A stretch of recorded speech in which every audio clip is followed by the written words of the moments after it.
open with the camera crew as they push past Brody and get him to one side as they go in to interview Clapperclaw, the strange scarecrow man now piloting the air balloon. I thought it was my turn. Oh, hi there. Yes, they call me Clapperclaw. So yes, this lot turned up a day or so ago. I was very depressed at the time, and I thought they were going to sort of finish me off. The Harrigans stole my head a few days before, you know, so I was a bit on guard.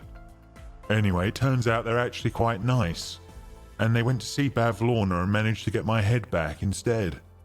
I'd really missed it. I'm really glad to have it back. Now I'm guiding them to Tither. The balloon's not used to having this amount of weight in it, so I'm going to have to put down a bit closer towards Nib's cave, I think, just inside the border. That should at least get them started. Just hope Granny Nightshade doesn't spot the balloon. She's not the biggest fan of my coming and going, but, oh well. As if on cue, the mists part to reveal a primeval forest. A fragrant breeze wafts between the enormous trees, sending motes of pollen dancing into the air.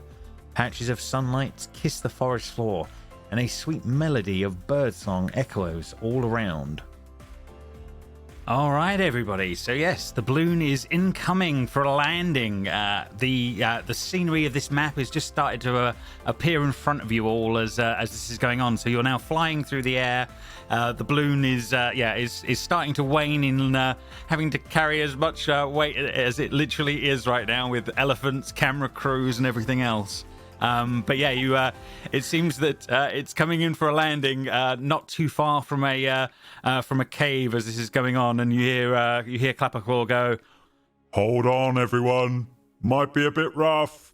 And he sort of like cuts the flame to the balloon and brings it in. And there is an almighty crunch of as this thing comes down for a pretty heavy landing. But I don't know how terrified some people have been or how they were on the flight over. But it definitely wasn't the comfiest of rides, shall we say, as this is all going on here. But he brings it in for a landing, and you are safely on the ground, sort of getting yourself sorted and structured after all of this is kind of going on. But he says, "So sorry about that. That was a little rougher than I normally do. Bit out of practice. But anyway, we're this side of things. Anyway, welcome to Tither. You should be able to find what you're looking for here anyway. I suggest maybe trying Nib's cave first of all. He's usually quite helpful if you need things. If you're looking for Granny Nightshade, she's probably going to be in Loom Lurch, but don't go there without a plan. Really try and get yourself some friends or something before you go doing any of that. I can hang around here with the balloon, see if I can keep it running if you want to go back towards where we come from hither if you need to. Anything else you guys need? Some of you look a bit paler than I thought." Halfway through Clapperclaw talking to us, Craig jumps out, runs past him, goes behind a tree, and You're mad! You're all mad! Yeah, fair enough on that one. Oh, bad fly, that one. You know what? Some people just have it and some people don't. I'm hoping to figure out wings sometime soon so that I can give it a go myself. Nice. And Brody's completely fine. yeah, fair enough. Yeah, he's just enjoyed the ride, but it's I don't know how some of the others have felt from the ride, but yeah, the mists have parted. You saw the whole of the landscape for a little while, and then finally Clapperclaw has managed to bring you down. He says somewhere close to Nib's cave, and he says, "If you keep heading a little bit sort of to the north, should be all right to get to his cave. He's quite friendly, you know. He'd probably be able to help you out." As he looks Head around towards at the the crew. friendly guy. Let's head towards the friendly guy. I'm not in the mood to deal with Granny Nightshade. Which sounds like a fairy tale villain, if I'm being honest.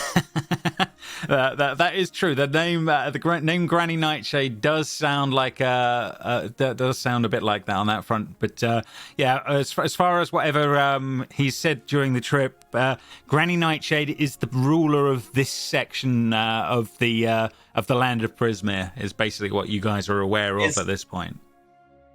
Like, is this the sister that's like Bavlorna spoke of? Do we know? I think with the conversations you may have had with Clapperclaw during the trip over, you have put two and two together that Scabatha and Granny Nightshade are the same person. Yes. He always calls her Granny Nightshade. It's like her stage name. It's her real name. It's like how Bavlorna has that other name too, right? Yes, she does have another name. Yeah. But yeah, you're definitely starting to put those pieces together on that front. But yeah. So yeah, you are in compared to the bogs and the areas that you were in before. This looks like fairy tale beautiful forests, that kind of thing going on compared to where you were. This is upstate real estate in the Feywild compared to where you have been in the last zone, if that makes sense. They could not be further apart. This is the most pleasant and green and beautiful that you can possibly imagine compared. So do you guys want me to stay with the balloon, or do you want me to come back in a few days? I could come back in 3 if that helps, or do you want me to try and see if I can hang here for a while and before we get spotted? I have to warn you, if we are spotted, I'll probably take off. What do you reckon? I think the 3 days is the best option. Yeah, I agree. Yeah, Craig's like, me too, and gets back into the balloon. I'll see everyone in 3 days. Well, yeah, I see where you're going. I'm not completely against that. But yeah, sure. We'll say that. He Clapperclaw gives him a look as this is all going on. But yeah, you guys can decide what you're doing. Craig, do you really want to get into the balloon again after you just like emptied your bowels behind that tree there? Hey, to be fair, I emptied my stomach. My bowels will most likely come later. Second, without everybody in there, it's probably not going to be as choppy of a ride. Isn't that right, Clapperclaw? Oh yeah, it'll definitely be better on the way back with less of us. 100%. See? And Brody just says, I mean, you gotta stay true to yourself, but I really think we could use your help on this one. And he holds out a good berry because Craig just said he emptied his stomach.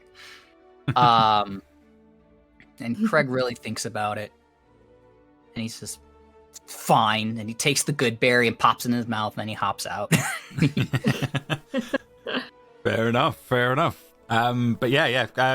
Clapperclaw agrees that he'll return in 3 days to see if you need to travel back between the zones. He's absolutely happy to be able to pull that off for you. He's wished you some good luck. Anything else you guys need? Anything I can give you?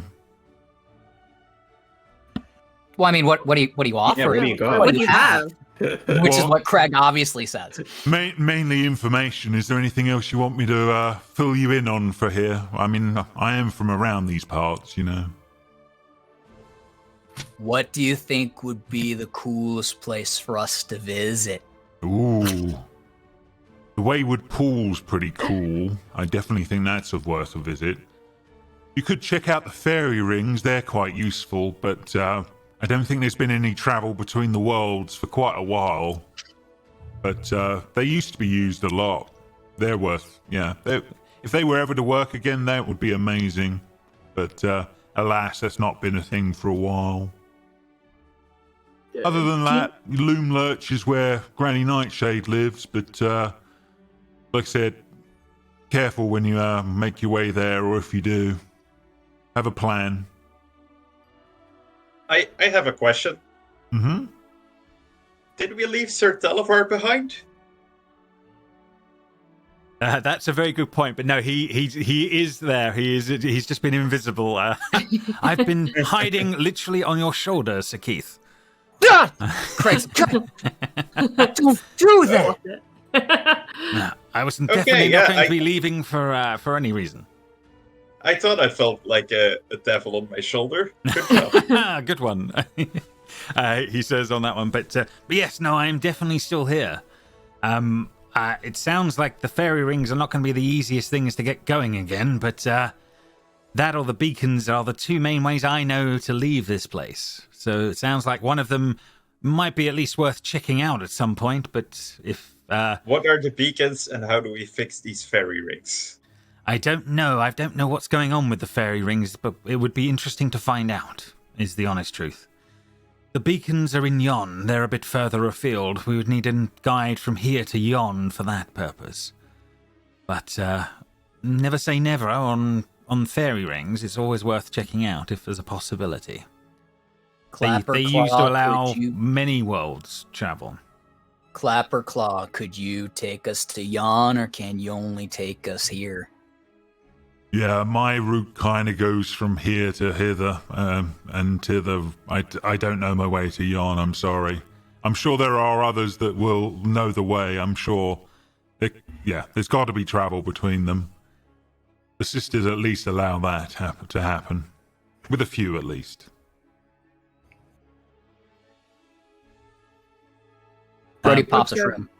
I vote we go find the friendly fellow and then go to these fairy rings and try and leave Granny Nightshade to the very end once we have a bit more understanding about what the hell is going on in this place. So Talavar is definitely, yes, let's get a lay of the land and figure out what we're dealing with before we go dealing with yet another one of the hags. I definitely Maybe agree. we won't even have to deal with her at all. Maybe we'll find things out and we could just go home. Maybe. We- Sounds like very wishful thinking. We will deal with her because I need something that she has. And we will do. I also have a deadline with her, so need to go back at some point. Cool. Using the word dead. Cool. Great. Brody. The only other one that he is aware of that Conrad is not is that Alice is now wearing the big giant witch's hat that she got from the last visit with the previous hag. So the cat now has a giant witch's hat on its head. Oh, that's gonna As be if written by funny. Dr. Seuss themselves. Oh, No, you ruined sweet. it. If I wasn't a turtle, you would have not gotten that joke out before me because I thought it at the same time. Fair enough. So you guys are going to leave Clapperclaw to his own devices. He's agreed to come back in 3 days. On that one, that is absolutely no problem. He's given you a head north as a start point, which is not a problem. It's a bright, sunny, breezy day as you guys start to move off. Easy travel here compared to the bogs of previous, as this is all going on. But you start sort of traveling and tracking. There is some semblance of some very rudimentary paths. Who is going to make a survival check or something along those lines to try and figure out what's going on and what's the best routes through the forest, shall we say, for now? I can. I get a +1 now as well. Ah, nice. Then go for it. Survival wisdom. Has it added the +1? It has added the +1. 18. I mean, your sense of direction right now is absolutely on point now as this is going on. You guys start to trek off in what seems to be Alice very forthright in pointing you guys in what she feels is the right direction, and the travel seems to go quite well for quite a while. As you're all traveling along, I need a group perception check, please.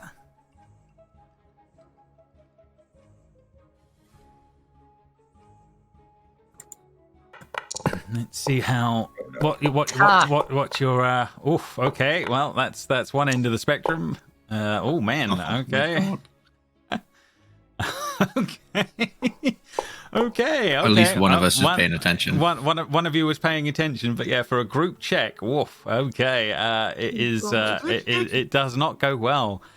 Grace is the only one that doesn't get caught out by the appearance of what looks to be some sort of a creature that is tree or plant-like, but semi-humanoid.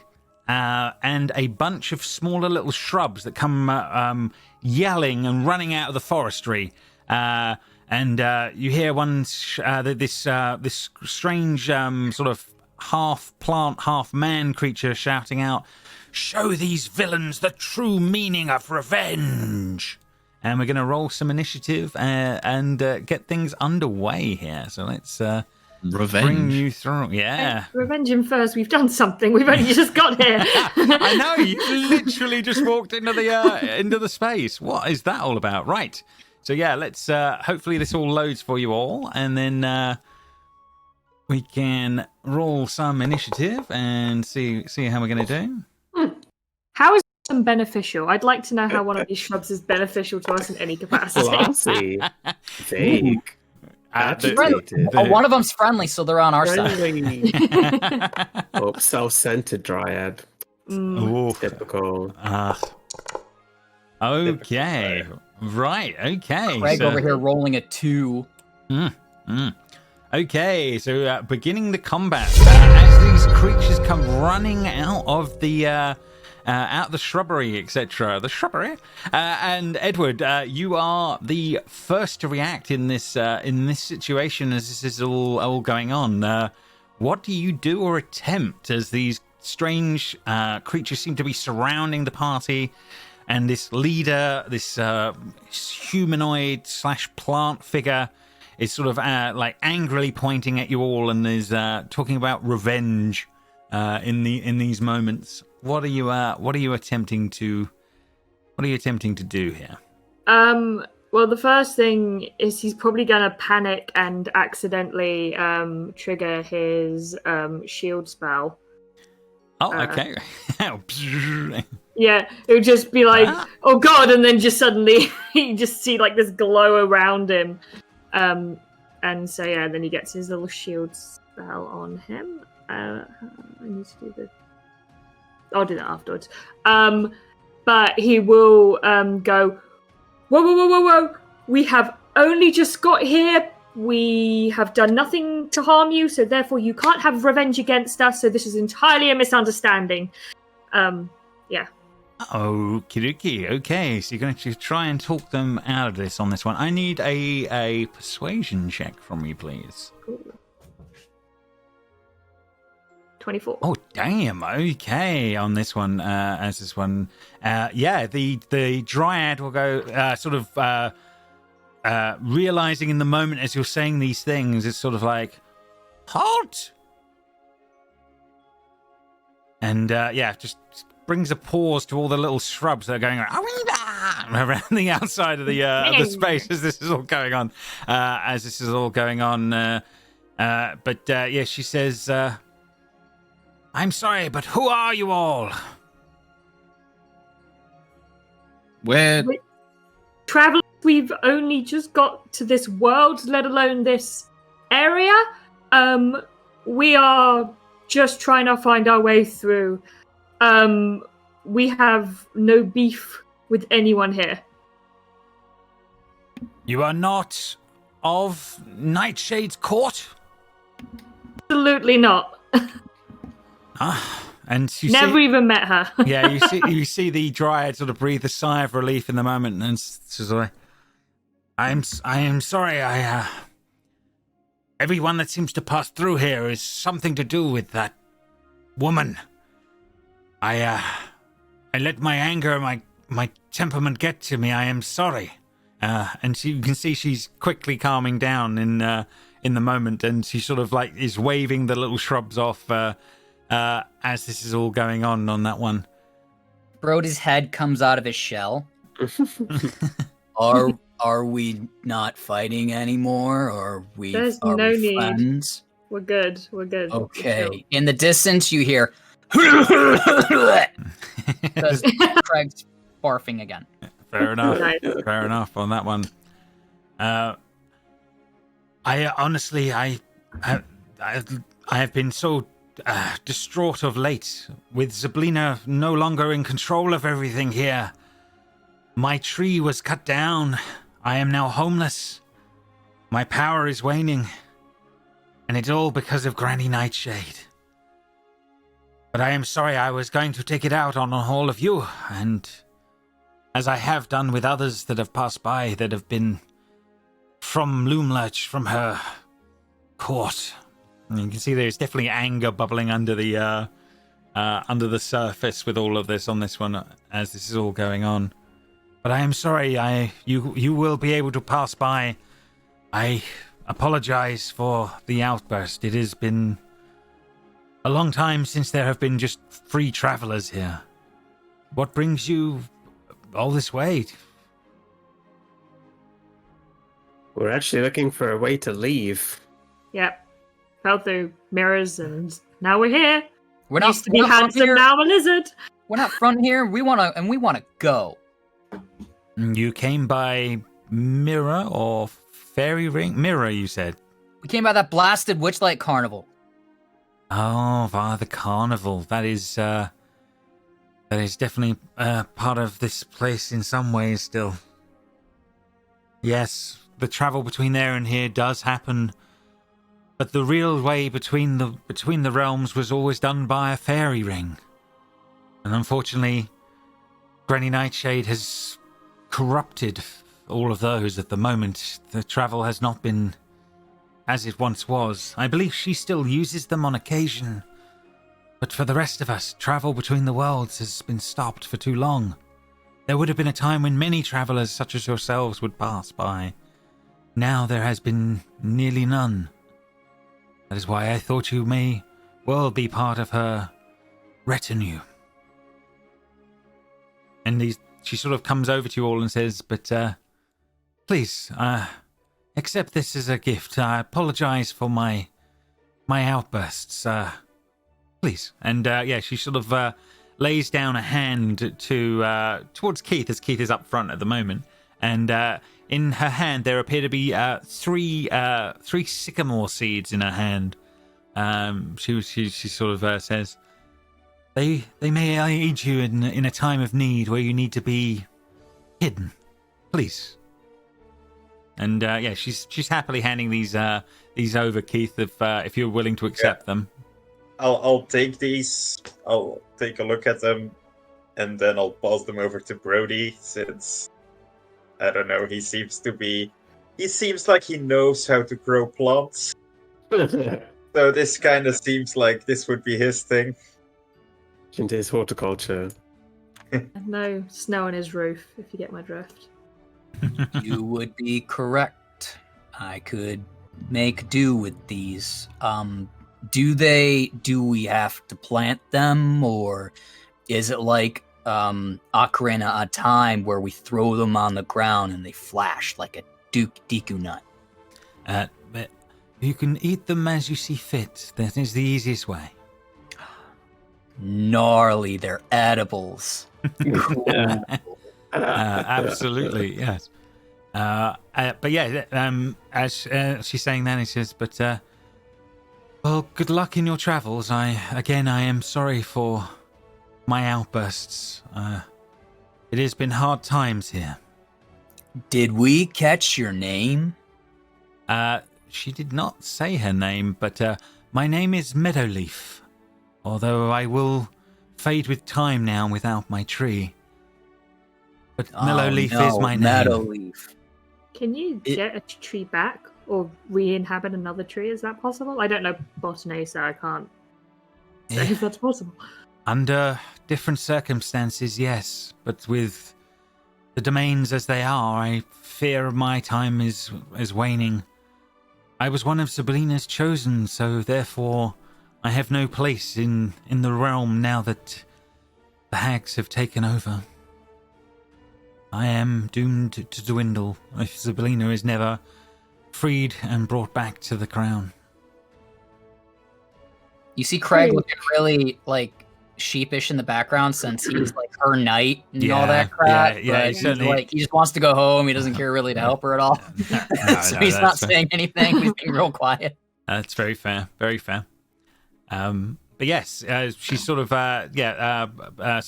looking at you all and is pleased and is sort of willing to let you pass by unless there's anything else you guys need from her as this is all sort of going on that one.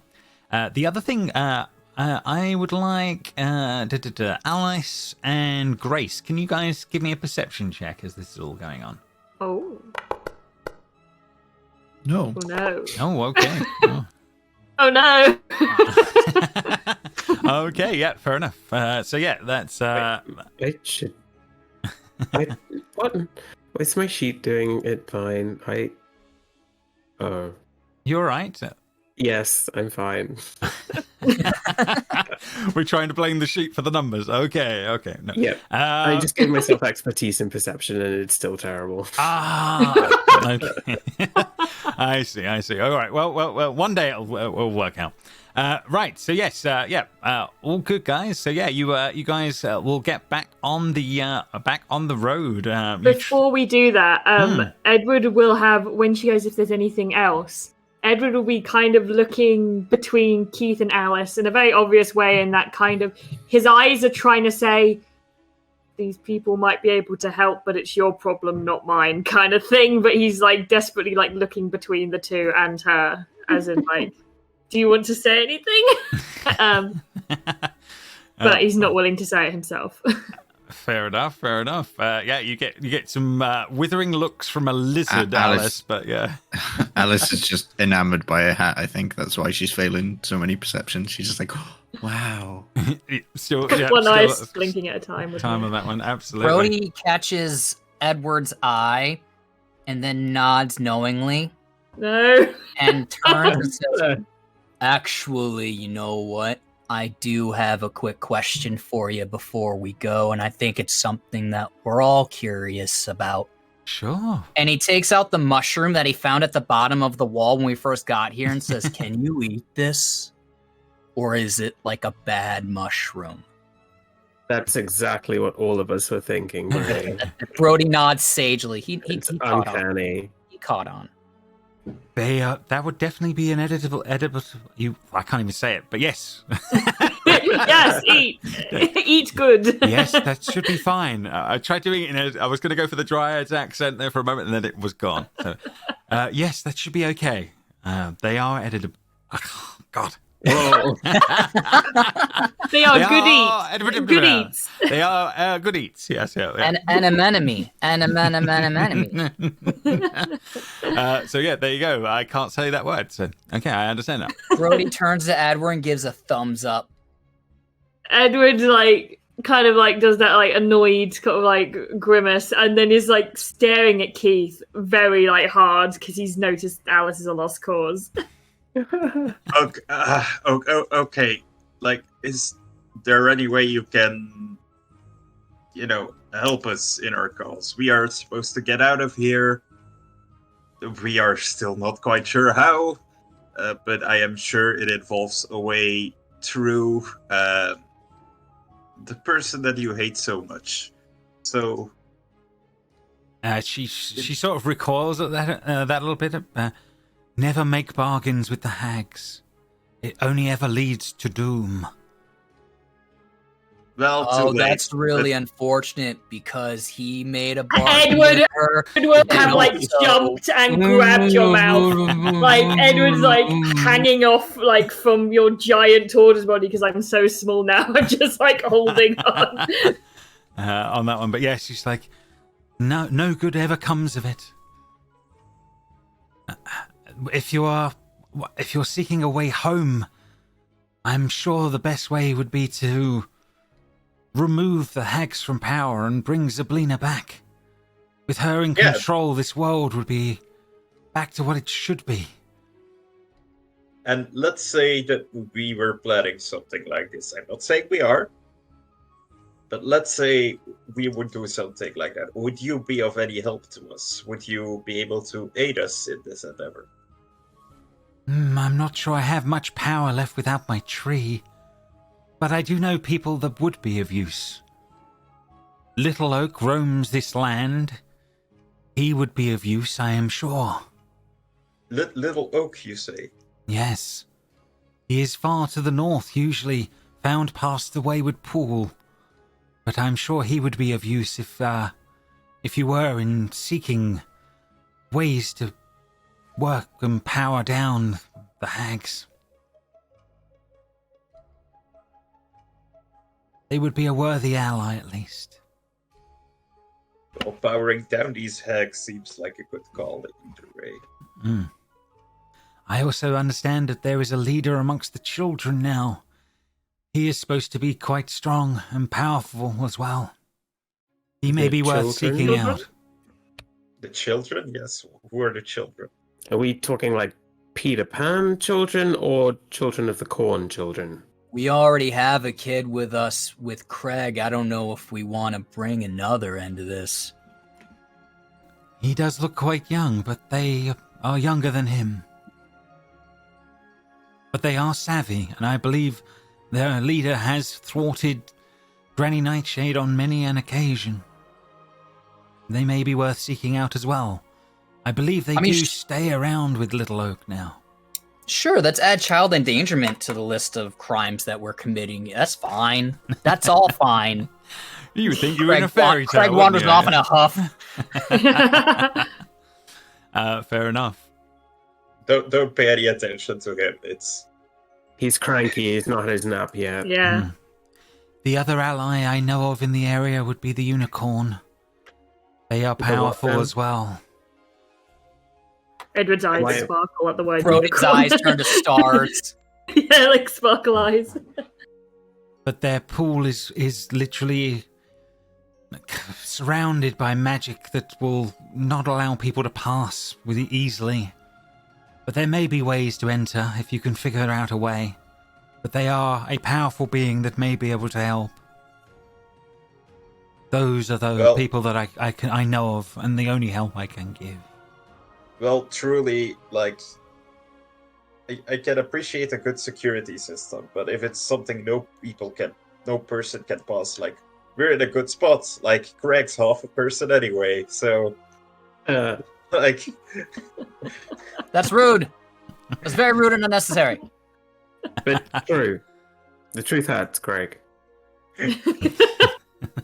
I love this thing where we just rib on the character. Absolutely, yeah. The one that's not here, yeah. That's the way of things for the week, each week. But yes, she seems, very convinced that there are people out there that would be able to help you and aid you. And she's given you obviously a few options there. But I suppose at the moment, without any further kind of incentive right now, it's still going to go to the cave that Clapperclaw initially set about first, or do you think you would be heading a little bit further on? Maybe if I give you the map, that might help a little bit. So not that one, apologies, that's the wrong one. Let's go to the actual one. Yeah. Yeah, I'm guessing the cave first, and then maybe... you're very close to where this cave is. Is that on that front? I would like to get a second opinion on this area, because I don't want to do like an Edmund in Narnia where he gets one opinion and then becomes the bad guy. I want an opinion from someone else in the area first. I see. And so if we go to the cave guy, we can then learn whether or not these children are to be trusted, and also if he knows a way to get to the unicorns. No problem. Okay, so you'll carry on towards Nib's Cave, which is the what Clapperclaw has given you the incentive to do. That is no problem. Not too far further forward, again, following the guidance from Alice earlier, you do eventually spot, not too far up ahead, there is a cave mouth that appears to be coming up, and there is the sound of... what's the best way to describe it? The sound of like small level machinery, grinding of stone on wood, coming from the cave. It's definitely like sort of sounds sort of carrying on, coming from whatever's going on inside this cave at the moment as you guys approach. Now, the first thing you do spot is on this tree, just before you get there, there is some sort of a strange poster on the wall, which I will show you now. On that one. So yes, wanted, Will of the Feywild, special offer. This little troublemaker belongs to me. Bring him home alive and unharmed, and you will win the heart of the one you love, Granny Nightshade. Is that inferring that Granny Nightshade is the one we love? I was actually just gonna ask that. Well, that's what the poster is saying, that you're seeing not too far away from this cave as this is all going on. I mean, we're all taking the same, right? This is definitely a Peter Pan situation. Oh, absolutely. And this child does not belong to her. She has kidnapped him. I was thinking Granny has boundary issues. Yeah. Granny has boundaries. He's a helicopter Fair. parent, absolutely. Yeah, Granny is a little bit creepy, maybe. Granny is definitely on the creepy side. Fair enough on that one. Yeah, you're definitely getting the Peter Pan vibes coming off this place 100% as all that is going on. Do you still have that doll you used in the sexual harassment seminar? Where, like, you... No, I didn't feel that was necessary to a HR, team building fun day out. But next time, I think it might be necessary, yes. Fair enough. You didn't want to spend your Amazon voucher on that particular one. Well, No, I saved it on a water bottle like a sane person. absolutely. But yeah, you can hear the sounds coming from the cave, not far up ahead as this is all going on. But yeah, there's still the whirring and grinding of something going on up ahead as this is going on. And yeah, obviously this first poster. What do you guys what do you guys do?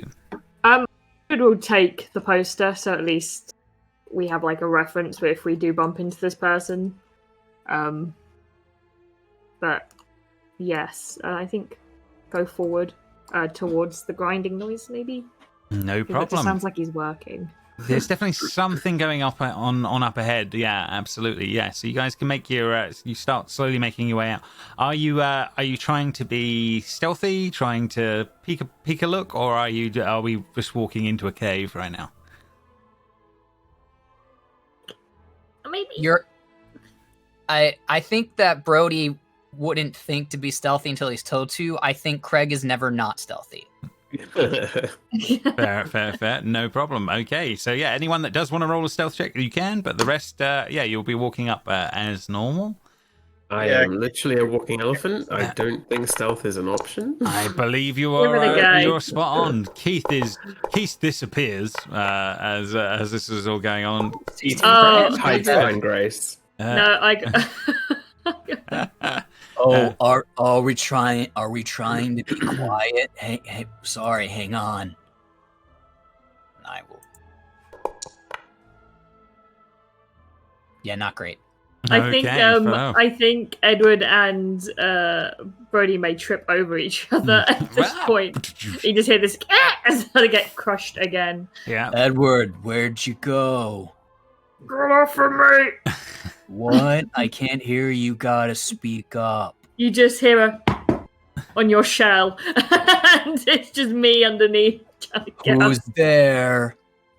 Get off of me! I don't get it.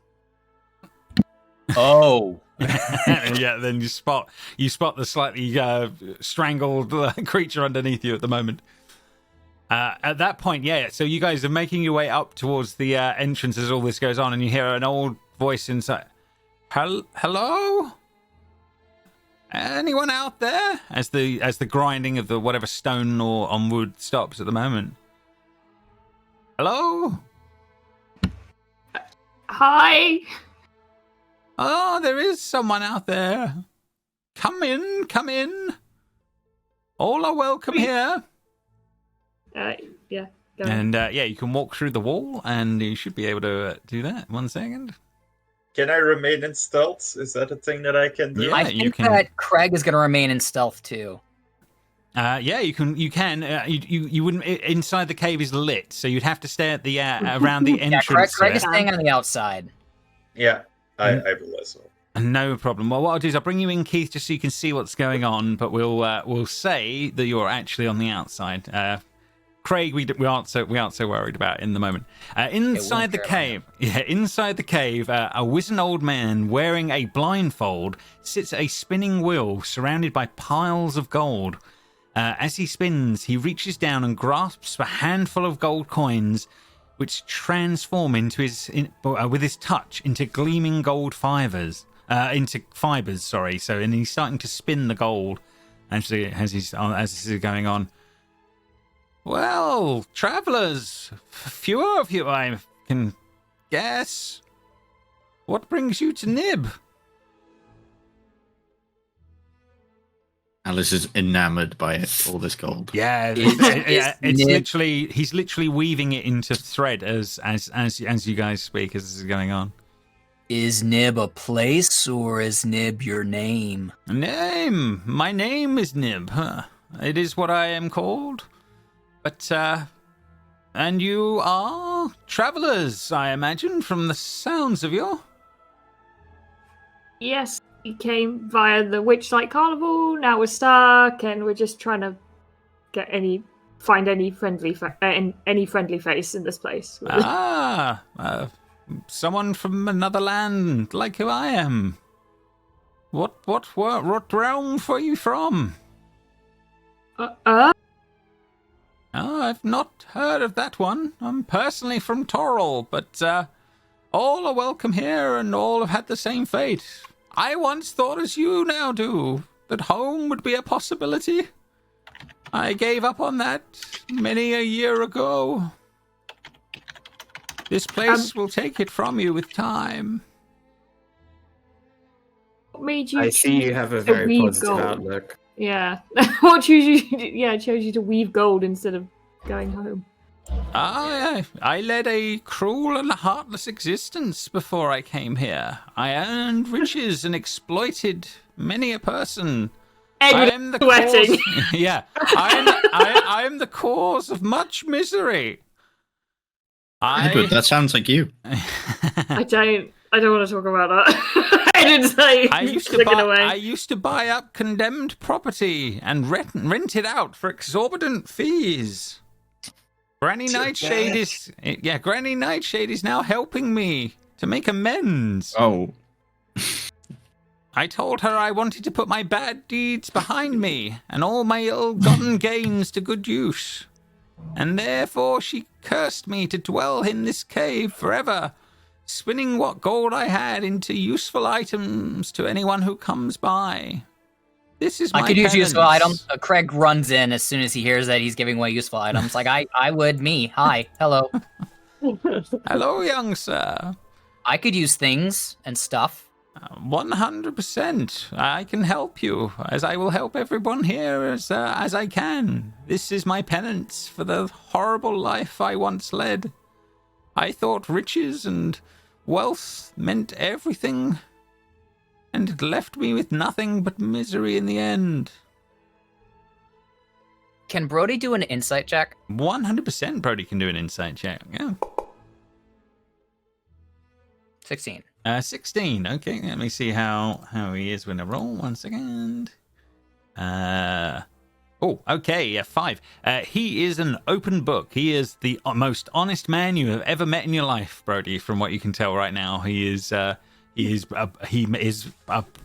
very broken man, but is trying to make penance for whatever he did in life as part of what went on. But yeah, he feels that what's going on with him is just and right in the moment. You think he thinks he deserves his misery. Brody's turtle head is bobbing up and down. Right. We gotta make sure that we even the scales. It's all about balance. Indeed, and this is my way of dealing with the balance. I thought Yes, for how a is your long way time- dealing with the balance going to give us things? He says, I can weave my gold into many an item. I will see what I can do for you. I am assuming something magical will be of use to you. You, sir, shall be first then, as you seem so eager to take from others. And we can have, for Craig, you can roll him a d8. Or do I keep that roll secret and tell him next time that what he can roll that one in? Absolutely. Yes. Sure. Yeah. We won't know what that. We won't take that away from him, but Craig Yeah. is salivating. We sort of have Craig. You see, we watch the guy pick up more of the gold and weave something, and then just off of camera, we watch as Craig's eyes light up with gold as he's looking at whatever this item is, and I hope it serves you well, son. You see Craig blocking it with his body, and then he like tucks it away, Yeah, and and he scurries off outside like a turd or whatever. I don't know. Fair enough on that front. Like a raccoon. And the rest of you, anyone else? Don't believe these items come without a cost. What's the This is catch? very weird. Yeah. Yeah. What's the fine print? The fine print was my curse, not yours. Now my job is to pass my wealth on to others. It was ill-gotten in the first place. It is not a Brody- gift I give away. It is something I must do. Brody puts his hand up and just says, "Before I make a decision, do you mind if I try something?" You certainly can. Okay, great, thank you. And he goes back near Keith, and he winks, and then he goes, "Scrooge McDuck," and he runs No! jumps into the gold. Goddamn Scrooge McDuck. Oh, It doesn't hurt as much as it has the last time someone tried this, as he lands hard on the gold, but the shell absorbing most of the impact. But yeah, you are laying literally on the top, making a minor dent in the gold pile as it goes on. But it still hurts a bit as he gives it a go. Yeah, he's stuck on his back, and he goes, "Oh, it still doesn't work. Oh man." So he's gonna be trying to get up. On that one. So people can do whatever they want, but he's just gonna be trying to get up for a couple of minutes. You'd be surprised, but he's not the first to try that. as he's looking around at you all. Grace will come over and try and roll you off your back. Ugh. Did Granny Nightshade tell you by any chance how she benefits from this arrangement? Because I feel like it's weird for her to do this without any personal gain. I think in trapping me here, that she gains something. Maybe it's that I eventually will turn some of this gold into things that are used by some of her people. I don't know. Some come by once in a while. I have given each a gift when the time came. Edward's gonna just go, oh, 1 second, team meeting. And just call everyone into a huddle quickly. Fair enough. No worries. And if everyone does come, that is their decision. I'm sure they have. Yeah. Yeah. I'm still outside, so I am not there. No problem. Look, my dad's done things like this in the past, right? You get some Good Samaritan charity name thing on whatever you're doing here. They think that they're doing the world a good, but actually all the money is going into their pocket. I don't trust that us taking those magical items is not in some way benefiting Granny Nightshade. I think that she uses them to suck out the energy of those who use it or whatever, but I don't trust this. This is the sort of shit my dad would do. Damn. So as this is all going on, but behind you all there is this wizened old man and piles and piles of gold. This is all going on. Edward's taking this all very personally, so he's very you can see he's very upset. He's sweating, there's definitely a thing looking like that. bad. Nah, I'm good. I got my hat. Edward's looking after you, incredulously, okay, fine, and turns to the others, hoping that they understand what he's saying and agree with him. I'm good. I've seen this kind of shit that your dad does. Also, taking something as a gift from someone in this place is not necessarily a good thing. Means you owe them one, right? Okay, so how does the law of reciprocity work for this? If we take it from you, do we owe Granny Nightshade? Not at all. I do not give these things out as a gift, but if you feel you need to give me something in return, give me whatever you feel. I have no need of any items or anything. Does us taking it from you help you? It helps me lower the pile I have left to deal with. Eventually I will run out of my ill-gotten gains. One day, sometime in the future, maybe I will be done with what I have, and my penance will be done. Brody shrugs and steps up to this gentleman and says, if it helps you, then I'll take something off your hands. Edward will, put his hand on him and just, shake his head in a way of, please don't. I advise against it, but he's not going to say anything. Brody looks down at Edward and just says, he needs help, and honestly, I believe him. So I turn back and I'm ready to accept something. Okay, so Brody, you can roll a d8 for me, please. 5. A 5. Okay. He starts to spin the gold, picking up more and more of it, and you see as it starts to fashion into what looks to be a fabulous-looking golden cloak in the moment that glows brightly and then dulls down to a darker color. And he says, I hope this will help you. It is a fine make already, I can tell. And he sort of feels the fabric of it for a moment and says, I'm not sure what the magic will be, but it's clearly... I can feel the strength of it in my hands. I have woven enough things to know. And he will start handing you over this very nice silken cape, would be the best way of putting it, as this is all going on. Does it fit over my shell? It seems to be a bit on the small side as you first get it. Well, seems a little small for me. Does anyone else want to give this a go? Brody, I think it's like my witch hat. It shrunk down once I was with it for a little time. I was just playing around with it and it shrunk down perfect to my size. So maybe it'll expand for you if you just want to keep it for a while. Is that how the magic works? Most magic will fit the person with time. If you give it a bit of time with yourself, yes. You can attune to magical items, and they will fit the wearer most of the time. Well, that sounds pretty neat. I didn't come over with much, but I do have this floating stone. It's pretty cool.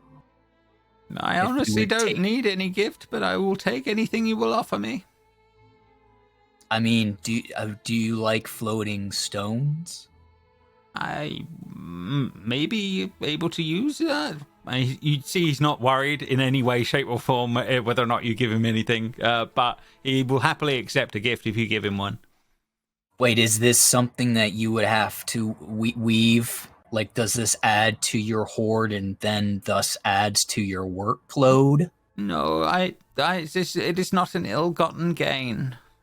This is my penance, as he points to the massive piles of gold and jewels off to one side. It's why I live out of a van. I It don't would have been a have- wise choice in my time if I had just thought more of others than just of myself. But I didn't do that in my life.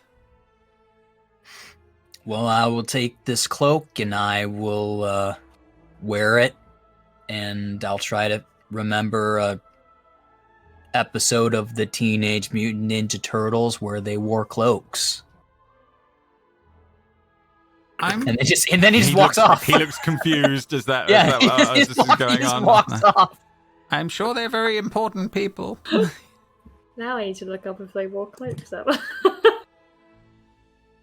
The rest of you, anyone else need a gift? I still have much more to get through. But if there is no one else that will take, that is up to you. I will not force anything upon you. I'm good. No. Thanks, old man. And she'll skip out. No worries, no worries. Good luck on your travels. I wish you well. Where do you go? You see the Do you know about Yes. a herd of children? We heard rumours of them. children. Heard. I don't know what you call a collective of children. Edward's saying that to Grace, not me. A school? Is it A a school? school? Isn't that fish? I thought that was fish, yeah. Maybe it's like a murder. Like I'm a pretty murder sure of it's called a crows, murder. murder of Yeah. children. A murder of children? Murder of children? This, That doesn't sound quite right either. No, a dazzle of children? That's many children have been in this land for some reason. They seem that they have A bushel. I think it's a bushel. Oh, damn. I was not thinking a gaggle of kids, a gaggle of children. Magic works differently here than in other places. Children are protected. Sablina may be gone, but the powers that save children are still in force. You cannot harm children here, and they are safe in that way. However, I know that this vexes Granny Nightshade, and she has been capturing many of them. She may not be able to hurt them in any way, but she can trap them. There are some that are still free. I know that the leader of them is supposed to be quite powerful, a strong leader. And with the protections that children are afforded, they are a vex for Granny Nightshade. sense. Okay, thank you very much. You are aware, though, that you just admitted that you are working with and for a kidnapper of children. I have no choice. I do not work for her. I am purely cursed by her to fill my penance. Nothing more. I don't owe her anything. She does not control me, barring forcing me to stay in this cave and work out my time, which I do freely. Yeah, I'm not sure working for a child kidnapper really deals with your penance, and then Edward just walks out. I do not work for her. I am cursed by her. Edward This is sort no of like, longer yeah. He doesn't care. He doesn't know. I it's looked just it up. going- A group of children is an ingratitude of children. Oh, damn. Yeah, that sounds about Tracks. right. That absolutely tracks. An ingratitude of children. The more you know on this one. Okay, so yeah, you guys are... This is a chaos. As soon as everyone leaves and I'm still hidden, I'll sneak Sure. inside. No, that you, it's such a high number. No one else would have will have any idea that you're there. I'll sneak inside and like go talk to him and say, I need to steal something from Granny Nightshade. Give me whatever you can to so I can accomplish this task easier. Another traveler. Very well. I did not hear you amongst the rest.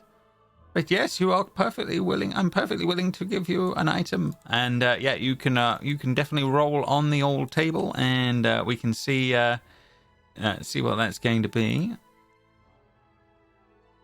What's the Oh, roll? it's a D8. Sorry, apologies. Yeah. No worries.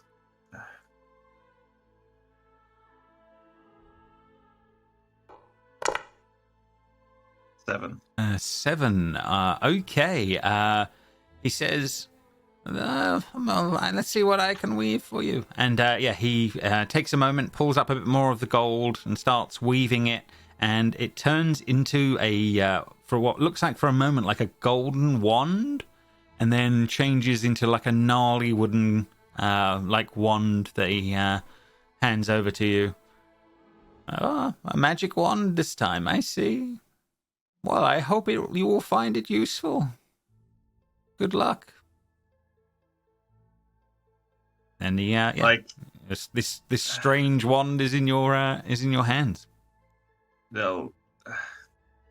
Okay, I mean, I had a wand back at home. Like, no one seemed impressed with that, but thank you, I suppose. Where the heck is Keith? Yeah, as everybody's outside, scratching their heads where he is, and he turns up behind you all in the moments as this is all going on. In the meantime, Craig is saying, no, you see, our reality in the Marvel Universe is 1218. He must be from a different reality that's still not our reality, but close enough to our reality. Kind of like how the movie reality of Marvel isn't exactly the comic Marvel reality, because that's reality 616. The movies are different. And he's going out about it. His whole theory Edward's going just on. like, do you think we could convince Granny Nightshade to kidnap this child? Because I don't want him anymore. I think we should just hand him over. He does most of the grunt work in the office. We need him. Fair enough. No, that's Brody? Keith. Brody reaches out and pinches Craig, and Craig's like, ow! He says, I don't think he's kid enough to be protected, because that just hurt him. That is true. He has definitely taken pain from bees and all manner of things since he's arrived in this land. So yeah, he does not seem to be protected by whatever's supposed to be going on. At this point, I come out of hiding and say, sorry guys, I was just taking a wee behind this tree here. Grace just furrows a brow at you. Brody raises an eyebrow, but for once doesn't say what he's thinking. Do you have an eyebrow to raise? Yes. Oh. He's got a brow from from a CGI tortoise going on in the scene. Yeah, absolutely. There you go. Right. So yes, you guys have, some of you have taken nib up on a few of these things, and you have seen what the curse of Granny Nightshade may be to some. But yes, you know that you're quite way down on the map still as this is going on. Any thoughts on what might be next on the list will be the question from some of the descriptions that you've had previous. So we still got to go find our friendly contact, right? You absolutely do, yes. Yeah. So you've heard about fairy rings, which you'd have seen these things when you were up in the air.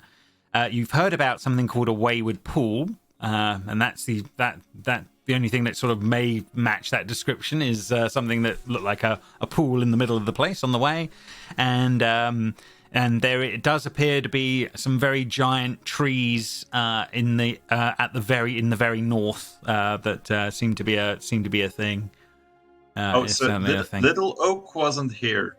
No, from the descriptions that Clapperclaw gave you, you think this is Loom Lurch. You think this is where Granny Nightshade lives. We do not want to go there. Yeah. No. Well, I think. Where was the unicorn? The unicorn's here. Yeah, the unicorn is at the Wayward Pool. But yeah, you've also been told that there is a lot of magic surrounding that place that makes it difficult to reach. Like the unicorn's at the Wayward Pool, and the kids are slightly north of the Wayward Pool, I think. In theory, the kids are, if everything there. Is put together with what Clapperclaw was saying, yeah, you think that the large trees to the north are the thing that he was describing, if that makes sense in the scheme of Kid things. Next Door treehouse. Okay, so what do we take? Treebeard or like the Lost Unicorn? I feel like we need more information before we can even get to the last unicorn. Yeah, we were told. That is a terrifying film. Little Oak was supposed to be an ally, right? Little Oak could well be an ally. Was something that you were told from the Dryad. Yeah, that's absolutely true. As this is all going on. So Little Oak, and the kids, right? Yes, yeah. The leader of the kids is quite powerful, is what you've been told, and has vexed Granny Nightshade on many an occasion. Would be the descriptors that you've had.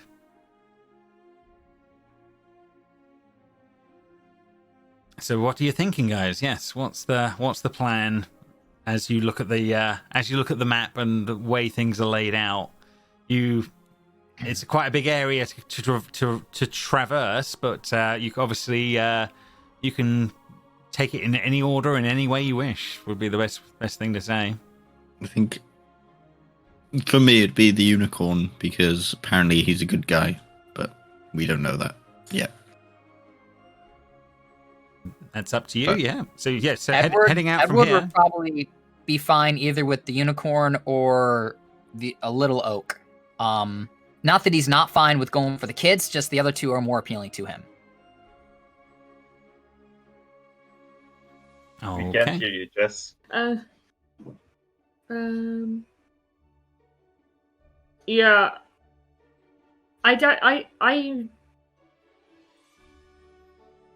Yeah. I think Little Oak is the best bet, but I'll do whatever the majority does.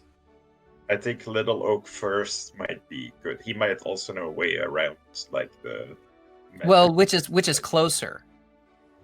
Well, definitely the Wayward Pool seems to be closer. That would definitely be true. I suppose the way you could look at it is that you could either skirt and avoid the fairy ring, and then make your way straight to the Wayward Pool, and then straight on up, or you could follow the rivers and make your way all the way straight to the north. Is definitely another way of looking at avoiding all of it in theory, if you wanted it to stay out of range of everything. It's honestly up to you guys how you want to play it. Do you want to visit some spots on the way up, or do you want to try and beeline? Will be the question. If we go into the pool, we could go to the ferry bit. Yeah, see what it's like. What's going on? Yeah, there. sure. Okay, so then we can go to those two first. Okay, yeah, no worries. So yeah, you're going to set out heading north. So using the survival again, if that's okay, Alice, as you're sort of mentally trying to put this together as this is all going on. Can I perhaps get advantage by throwing my hat into the air and letting it float up and acting as my familiar? Okay. Yeah. So yeah, you guys watch. You guys watch as the equivalent of the Harry Potter sorting hat takes to the air off of Alice's head and floats up into the air and starts looking around, or you assume must be looking around as this is going on. Yes, you can have advantage from that. Lovely. Brody leans over to Craig and says, "She's definitely a Ravenclaw." And Craig just says, "Stop talking to me," and just walks forward. 13. It's a +1 as well. +1, and yeah, absolutely on that one. So with a 13, you think it's easy going to get to the first fairy ring as this is all going on. You think, and from there, being able to pick up the river to make your way a little bit further towards the Wayward Pool would definitely be easy enough. It's going to be getting on towards sort of a few hours of travel, getting towards almost towards midday when you guys will be getting close to the fairy ring as this is all going on. But let me bring you over to one of those as this is going on. 1 second. When you get to close by to where these what's been labelled up as the fairy ring, you can see what looks to be a ring of, and you can only describe as very large toadstools that seem to be hanging about around the space, and they seem to be low chanting something. the closest you can think is like a haka or something like that. But they're literally chanting in sort of low terms as this is all going on as you guys are sort of approaching the space here. But yeah, what are you guys doing? Are you stealthing up? Are you trying to interact, or are you just going to say hello to the toadstools? What's the plan? I think Brody would be like, whoa, talking mushrooms. Hey, little guys. Oh, God. Walk up. Fair enough. No worries. They sort of turn towards you, Brody, as you sort of come skulking up. Not skulking up, but come walking up on that one, and they're like, "Oh man, what the hell are you then?" Well, I'm a turtle person. I started off just as a person though. Wow, you are really weird. You got legs and arms and everything, real strange. Like you're not from around these parts. No, I'm not. You got good reason to be getting in the way of our chanting. Oh, am I interrupting? I'm sorry. We heard that these circles were ways to travel, and we were just curious if we could travel. Wow, we used to do a lot more of that for people, but now we just work for Scabatha, no one else. She runs the joint now. She kind of like, she moved in a few years ago, and she kind of took over this town, if you get where I'm going with this. And now travel's like restricted, like. Oh, like you need her permission? Yeah, like she kind of awoke us and got us all here to take over the job, like, get rid of all those old folk that used to run this place. We run a tight ship now. We're a strong union. That's important. How do you know when she's given someone permission to do that? Did they just tell you that she said they could do it? Nah, it doesn't work like that. They have to come with the boss. No one else gets through. Oh, wow. Okay. Yeah. She's like one of the circle now. You can't even activate the thing without her. That's crazy. Well, rules are rules, and she awoke us, so we kind of got to go with the boss on this one. I would like to roll a sleight of hand, please. Mm-hmm. No, sure. What are you trying to do? Brody attempts to eat a mushroom without them seeing that it's a mushroom. Well, fair enough. Let's see how luck of the draw is going to go on this one. Let's see what they're going to roll on that one. Oh, damn. Okay.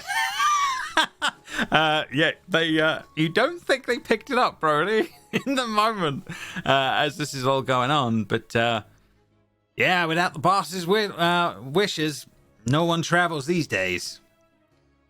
Kind of makes it slow going, I mean, do you ever get bored and just kind of want to do it for fun? I wish I could, but without making a full circle, it's tough. We can't pull it off anymore. She's taken the space of one of us now. She has to be part of the circle to make it work. Gotcha. All right, well, I mean, are you okay? Do you need anything? No, we do pretty good. We got a reasonable life, and we're awake at least, and I'm not just some a stagnant mushroom waiting to be eaten, anymore. Yeah, I'm sure getting eaten is a real bummer.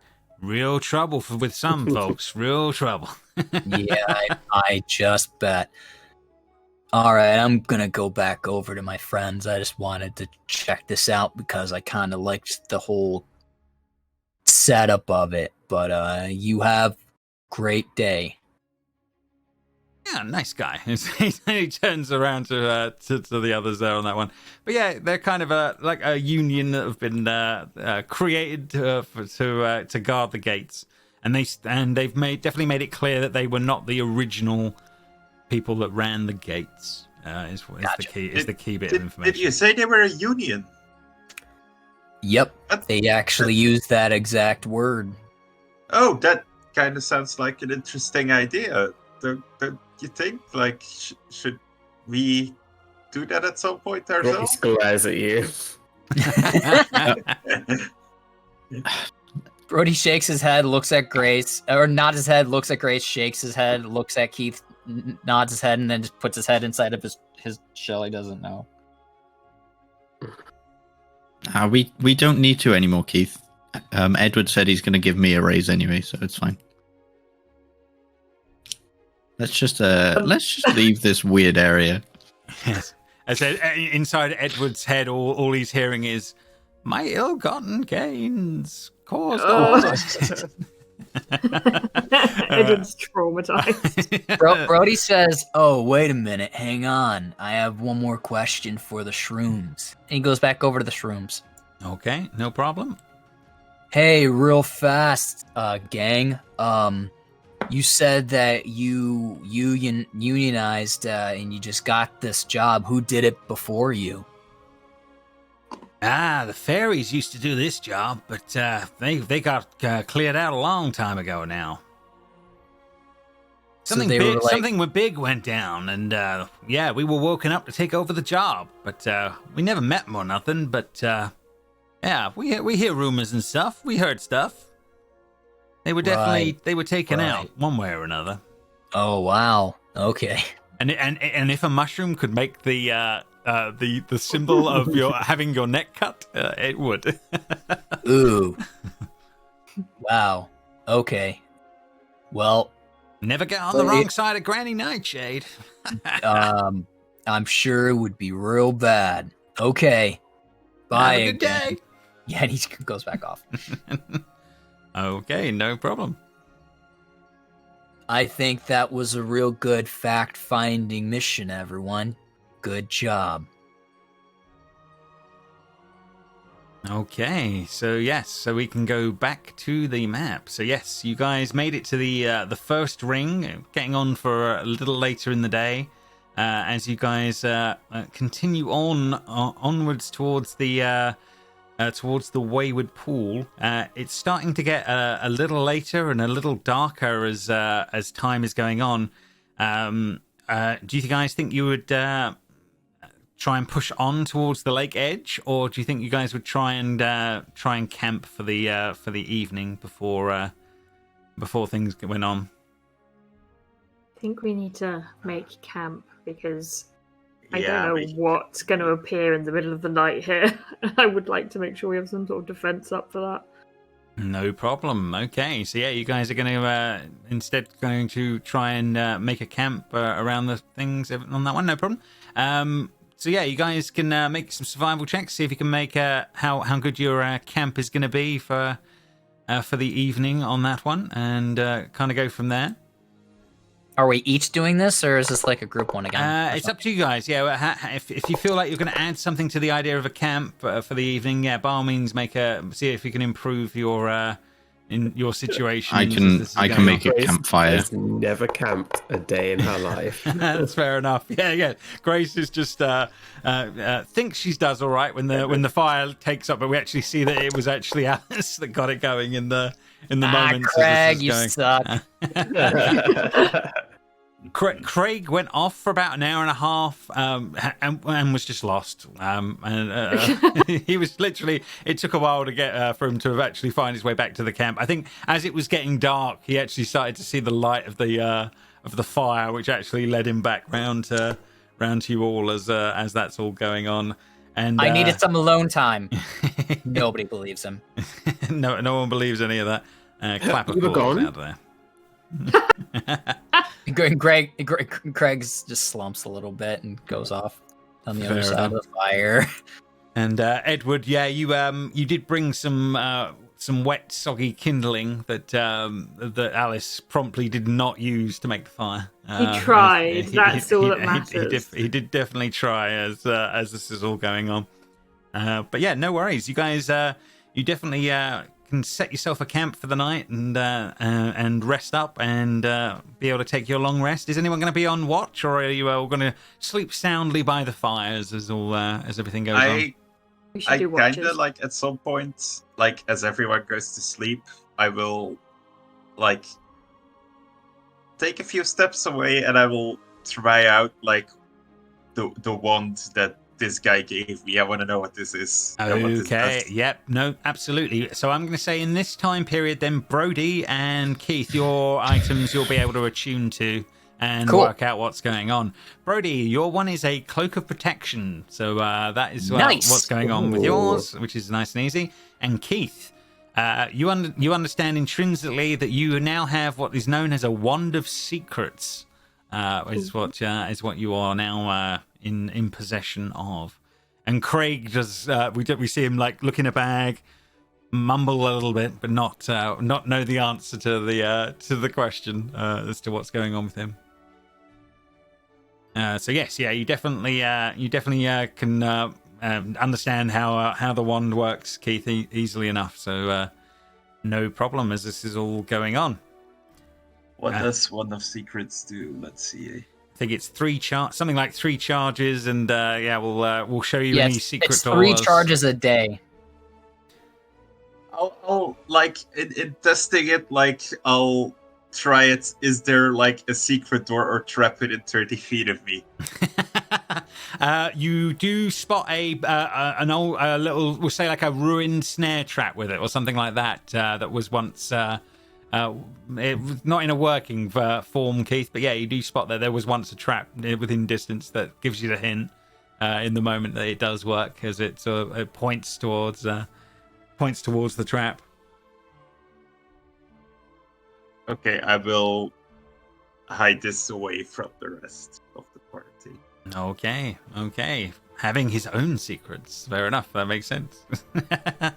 Brody's attuning to his cape by like putting it on and taking it off and acting as if he's a matador, and he's like, Toro. Oh, I should become a bull. Then I could do this to myself, Toro. Oh, then I wouldn't have thumbs. Toro. But yeah, somewhere in amongst all of that, yeah, it increases in size and becomes the perfect size for the shell that you are in. Yeah, absolutely. Oh, cool. Hey, Alice, you were right. Look, it fits now. No, I told you. This place is really weird. Like, I assume you can just buy any clothes, and after a while, they just fit you. It seems like the perfect place, actually. It's just one size for all, and then it just shrinks and grows to what you need. You see Craig sitting in Brody's old armor, and it's like really big on him. He's like, nope. No, it doesn't. No. It's not. Doesn't work like that. Fair enough. Okay, so yeah, as your night is sort of going to start progressing, guys, is anyone going to take a watch overnight, or is everyone going to just sleep soundly by the fire? I can take one watch. Yeah, I think Brody would have stayed up to do this cloak thing, so maybe he has first watch. Okay, no worries. So Brody with first watch then. Can you roll me the D12, please? And we'll see how you're going to do. Yeah.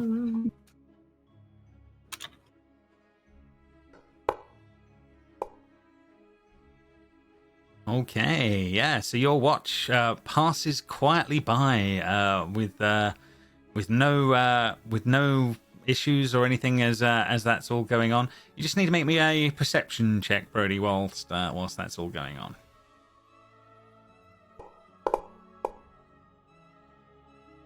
A 23. Okay, fair enough. The only thing that you pick up in the night is at some points in the night you hear like whispering that seems to be going like, and it's sort of coming from Alice's direction, but nothing more than that. And then as soon as you hear it, it's sort of like quiet again. Okay, that's weird. I guess I'll listen for it again. If it doesn't happen, I'll just think maybe I just heard something. Yeah, no, nothing else. Nothing else seems to happen throughout the period after that. But with a 23, you do pick that up in that moment as that's going on. Okay. Right. Anyone else who's taking second watch? I can do it. Edward, you wake up and take the second watch. Can you roll me the D12, please?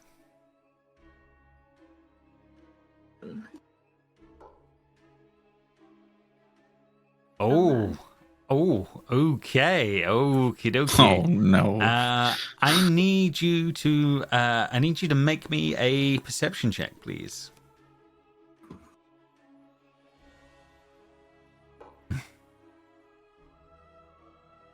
Edward's still stuck in his own head about this old man who he might become in later life. Yes, fair enough on that one as this is all going on.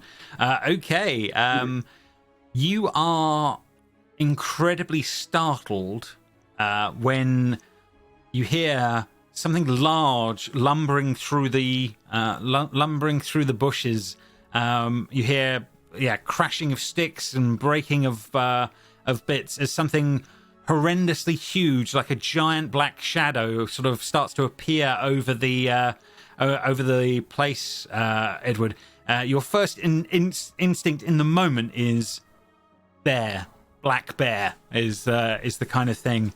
However, at the front of what's going on with that, the beak of some other sort of strange bird-like animal instead of what you would normally expect. What do you do in the moment as this is all going on, Edward? What do you do in the second? I scream. Yeah, like a full on. But because I'm a kobold. In the moment. When I scream, I have this feature called Draconic Cry, which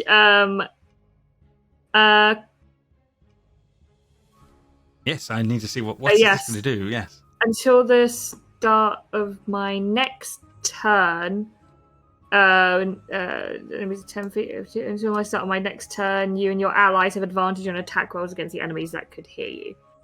Okay, so yeah. We will all have advantage on this thing because I just screamed in the moment as this is all going on. Right, okay, everybody, let's get you some initiative, and then I will bring through your foe. I'm assuming we didn't get a full long rest then. You're not at the point of having a full long rest at this point yet. No. Rolling a 12 is never a good thing as this is all going on. Right, where's the foe? Let's bring him through on that one. In fact, it will probably be better to use this one. Oh, we'll do it in the Theatre of the Mind one. That's fine.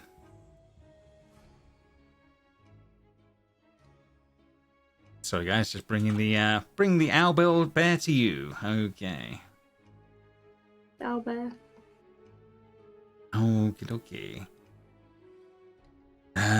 And I'll roll for Keith. Just bring him in on that one. Okay, Edward. Sorry.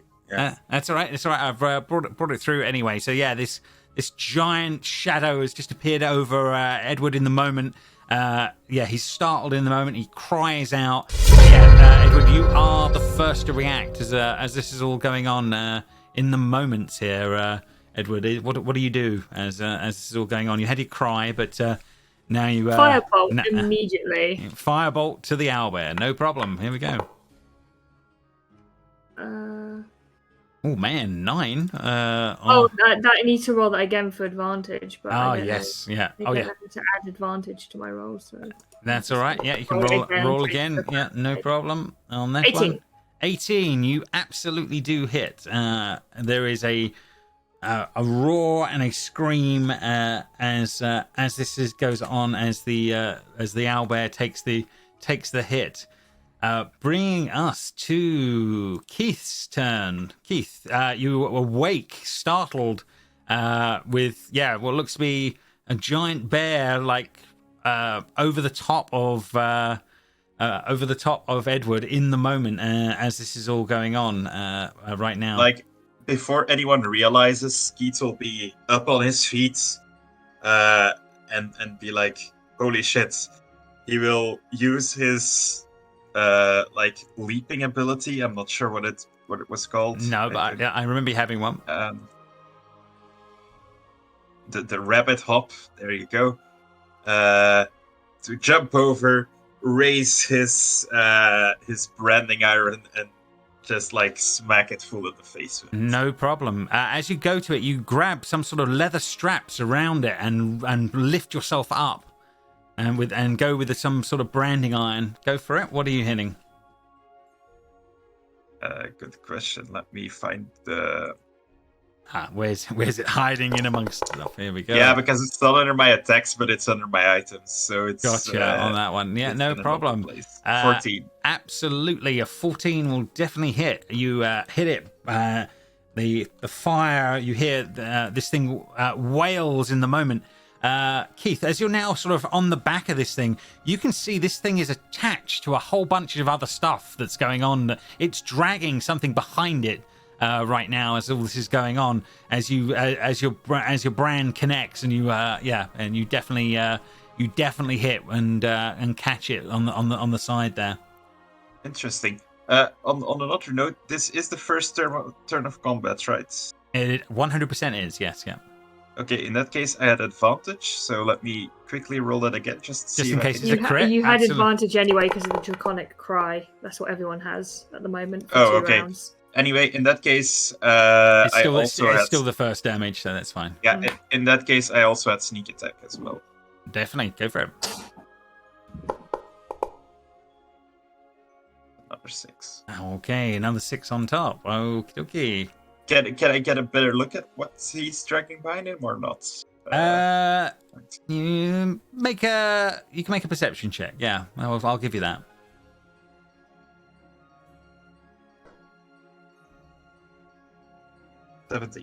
17. In the flurry of what's going on in the moment, you think it might be some sort of a carriage arrangement. Really weird, really strange, but yeah, like I said, you in the moment, that's all you're picking up in the firelight and what's going on in the seconds on that one. And then we have Craig.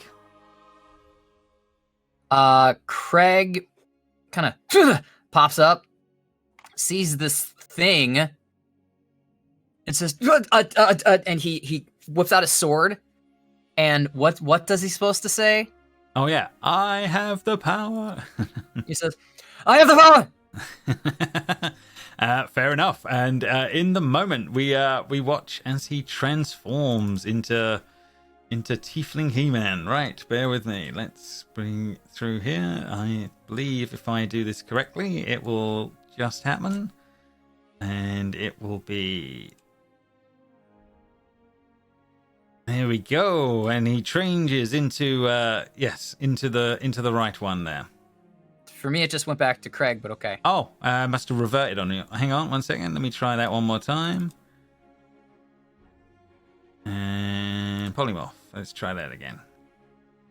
Right. Hopefully it's done this time. Okay. And how far away is this owlbear from? Oh, it's the other side of the campfire. So 15, 20 feet. Can he leap over the campfire to heroically be next to this bear? 100%. It's an owl. 100% he can. Yeah, absolutely. Huh. Don't worry, I'm here. And he's going voice to is different. use... The whole the whole shebang. Booming blade. Okay, go for it. Sha. Is it doing it? Oh, I guess I gotta do it like right there. That's weird. Oh, it makes you have to do the area effect. It's 0? What? Oh, that's bad on that front. Okay. If you try his blade attack is probably already set up for what that's probably the way he's fixed it, is that he's just done his where's Craig's stuff? None of it's here. Yeah, that 1 second. Let's undo that. I shouldn't polymorph him, I should wild shape him into, and that's what's going on. Right, let's try that again. There you go. I think you'll have all his items this time. No, you do not. Okay. How does he make that work then? He probably has like a hotkey or something set up. God Yeah. damn it, Jamie. Oh, here's his blade. Pull I'll them just out. roll. Okay, so he rolls his attack, I guess, with this thing. Natural 20. Oh, damn. Okay, on that Whoa. front. So yeah, with this blinding light, the blade comes down, catching this strange bear / owl. Doing horrendous damage to it in the moment on that one. Nice.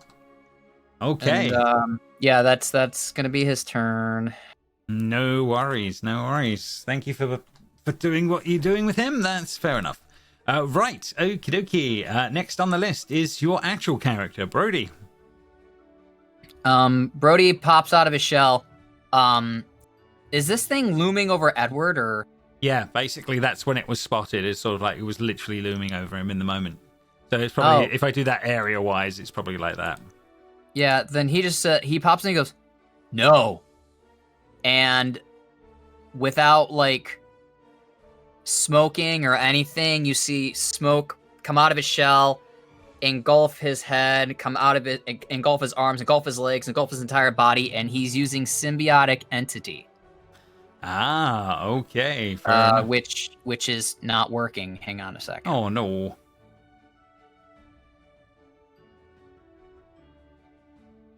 So I now have 12 temporary hit points. It doesn't look like it's doing the stuff for me, but I'll just add it myself. And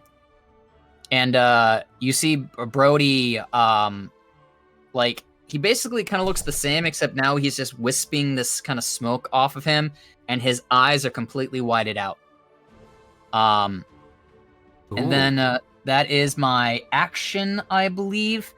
So as my bonus action, his hand drops to the side, and he's holding his pipe.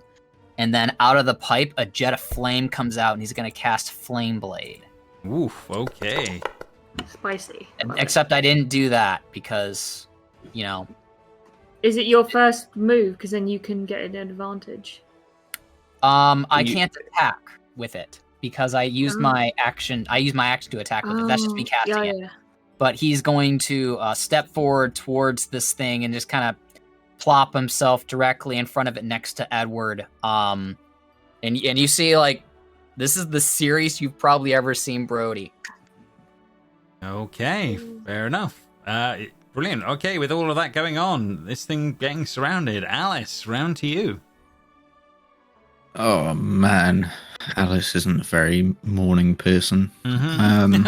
It's the middle of the night. It's not yeah. the morning. Yeah. Yeah, it's good. Well, you know, she's being rudely woken up. That's true. She's like- Cat's she's getting gonna be really like, waking up. "Nah." Oof. Oof. What are you guys? Huh? And she's gonna put her hand out and just cast whatever she can think of. Turns out to be magic missile. And it, Okay. that's 3. There we go. 3, 4, 5, 6, 7, 8. Not bad. Nice. Okay, yeah. These 3 magical blasts make their way out. She'll scamper up underneath Grace, like over Grace, because I imagine Grace is sleeping right next to her. Not and be even like, woken up yet. Save me, Grace! Go! Fair enough. As this is all going on, Grace, you come to with a small cat hiding behind you, and what looks to be a giant bear surrounded by your friends. Well, She is quote, incredibly workers. startled, jumps up with a scare and makes that incredibly loud, I don't know how else to describe it, but like trumpet noise elephants make with their trunks. Yep. And we'll cast Shatter. Oof. Okay. Sure. Oh, no. Oh, God. There On we all go. of us. No, yeah, All right. I'm assuming I think it's it's- pointed. Yeah. Oh, no, it is each creature. Yeah, it's not for everyone, just the bear. No, not a problem. Not a problem on that one. Okay, so it's got to make a Constitution save. Okay. Yes. 1 second. Saves. Constitution. Let's see how it's gonna roll. It's gonna roll an 18. So. Oh, it takes half damage. Okay, okay. So half damage here on that one, so no problem.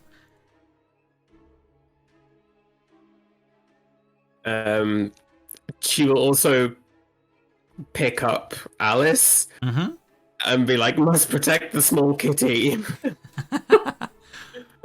Must protect. Yeah. Okay, fair enough. Right. So with that done, then let's just get rid of your spell template. And it comes round to the owlbear's turn. It attempts to flee, dragging whatever it's dragging behind. 4 opportunity attacks are available here. Who is taking the shots right now? Brody is taking it. Okay, no problem. For 9. Oh yeah, absolutely. You will. And because I'm in my symbiotic entity form, I actually do an extra 6. An extra 6 on top. Yeah, this is not set up. Hang on. That's all right. If I know it's an extra 6, that's fine. I can add the extra 6. Yeah, It's an extra D6. Extra D6 necrotic. Okay, fair enough. Yes, that might be more important. An extra 4 on top. Okay. Anyone else in the moment here? There is obviously Edward, Keith, Craig. You're all Keith. You're literally on the back of this thing as this is all going on.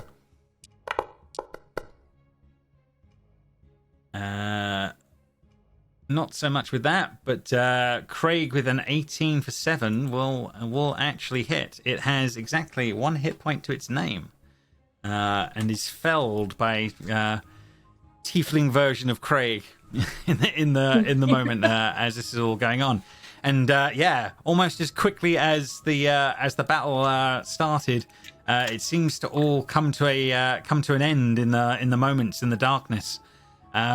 You breathe heavily for a few moments, and just try and your life between flash between your eyes for a moment, Edward. But your friends have all appeared and taken this thing out. But now you can just see a mound of bloody bear with leather straps all strewn around it, and some sort of weird mechanical arrangement is behind it as this is all going on. Thank you, Grace. You can put me down now. Just legs dangling. Long cat mode. So we'll put you down slowly. Okay, I'm going back to sleep. That was a rude awakening. No. This thing had a contraption on it. That means that other people might be nearby.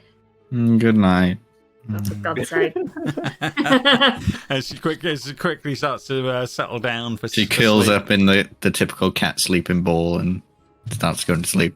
I'll forgive her because that's cute. And then Edward then turns Horrible. back to the bloody mass again. Fair enough. What are you doing, Edward, with it as you're looking at the mess that has been made?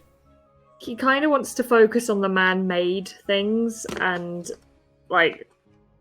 he's got no skills in this at all. But at least try and have a look and work out what the hell the contraption is. Yeah, no problem. Yeah, you can make an investigation check. See how you're gonna do on that front. Edward, shit. He's trying so hard, but he's it's leather. It's leather. But with a 4, I will give you that you as you drive cars, you realise that there are wheels on it.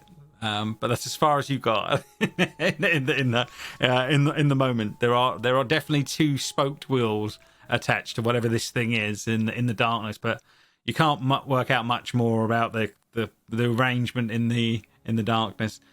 Is anyone else having a look at any of this, or are you going to try and finish your long rest and worry about that sort of thing in the morning?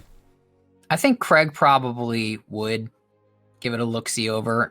Brody is still in his whited out eye form. He hasn't spoken yet. But we'll say Craig does a little investigation. Sure, why not? He's not good at anything. I'm just looking at his stats. It's pretty creepy. He's not great at anything. The most he can pick out is this thing is definitely dragging some sort of carriage arrangement on its back. Not on its back, sorry. It's it's dragging behind it. As far as you can tell, hard to see in the darkness all the detail, but it looks fairly ornate. Whatever's going on. Yeah, maybe in the daylight, maybe more light can be shed on whatever's going on with all of this. How big is the carriage? Looks like it's fairly large. Like it would be like big enough to carry at least a couple of people. Would be the what you're thinking about. Quite ornate. Does it have a roof? No roof. It's definitely like an open carriage of some description, as far as you can tell. But there's definitely like some nice seats on the inside, if that makes sense, of quite fine looking material as this is all kind of going on. Okay. I think once Brody sees that like Edward's okay, he'll just kind of look down, like nod. He loosens his grip on his pipe so that the flaming gout blade that he had goes away, and then the wisps of smoke kind of like billow up again and swirl around his head, swirl around his arm, swirl around his legs, kind of suck back into the shell. He's like, "Whoa, are you okay?" Now looking down at Edward, yeah. Just shaking, just a bear bird thing tried to eat me, but it's fine. Yeah, Stuff. I think it's called a bowel. A bowel. Yeah, it's a bear and an owl, so it'd be called a bowel. Fine, we don't know anything else it can be called, so it's now a bowel. That's fine. Yeah. I don't know what I did. Did I have a sword made of fire? You did. It was really cool. I didn't appreciate it in the moment out of fear of death, but it was pretty cool. Well, I think that's why I did it. You were in danger and I was worried about you, and then like I got the smoke, but I wasn't smoking. That was weird. But I'm glad that you're okay.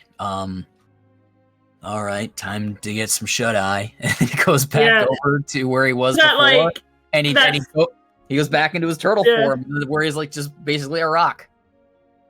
Edward does that thing of a guy who's not used to that kind of like actual like emotional connection moment. And he's like, "Yep, yeah, that was that's cool.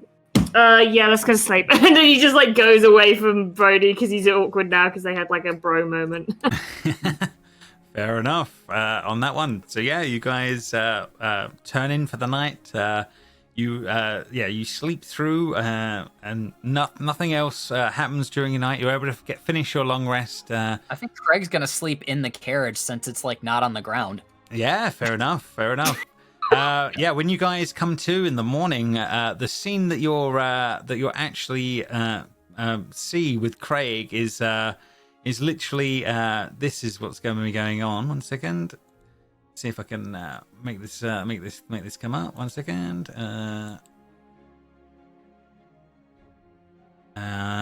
Yes, here we go. So that should load it. So yeah, you see Craig in the back of the carriage here, and the dead body of this creature with all of the leather straps and all of that going on.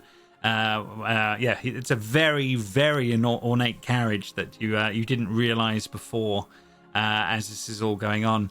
And obvious in the morning light, you will have there is a name tag on the leather of the straps that says the words Juniper. And obviously there is the body of this creature, and obviously this carriage. Is anything going to be going on with any of that before you guys break camp and think about moving on? Yeah, Keith will walk up to it, the word Juniper written on it, and say, "Yeah, that's a stupid name." and that's about it. Well, nice. well played, sir. Well played. Stupid name for stupid people. How many people do we think could fit in the carriage? Oh, definitely two would fit in the carriage easily on that one. 2 normal-sized people. I'm going to cast... Alice, Edward, Craig, and a Keith could probably all get in there if that makes sense. Like, they would have to walk.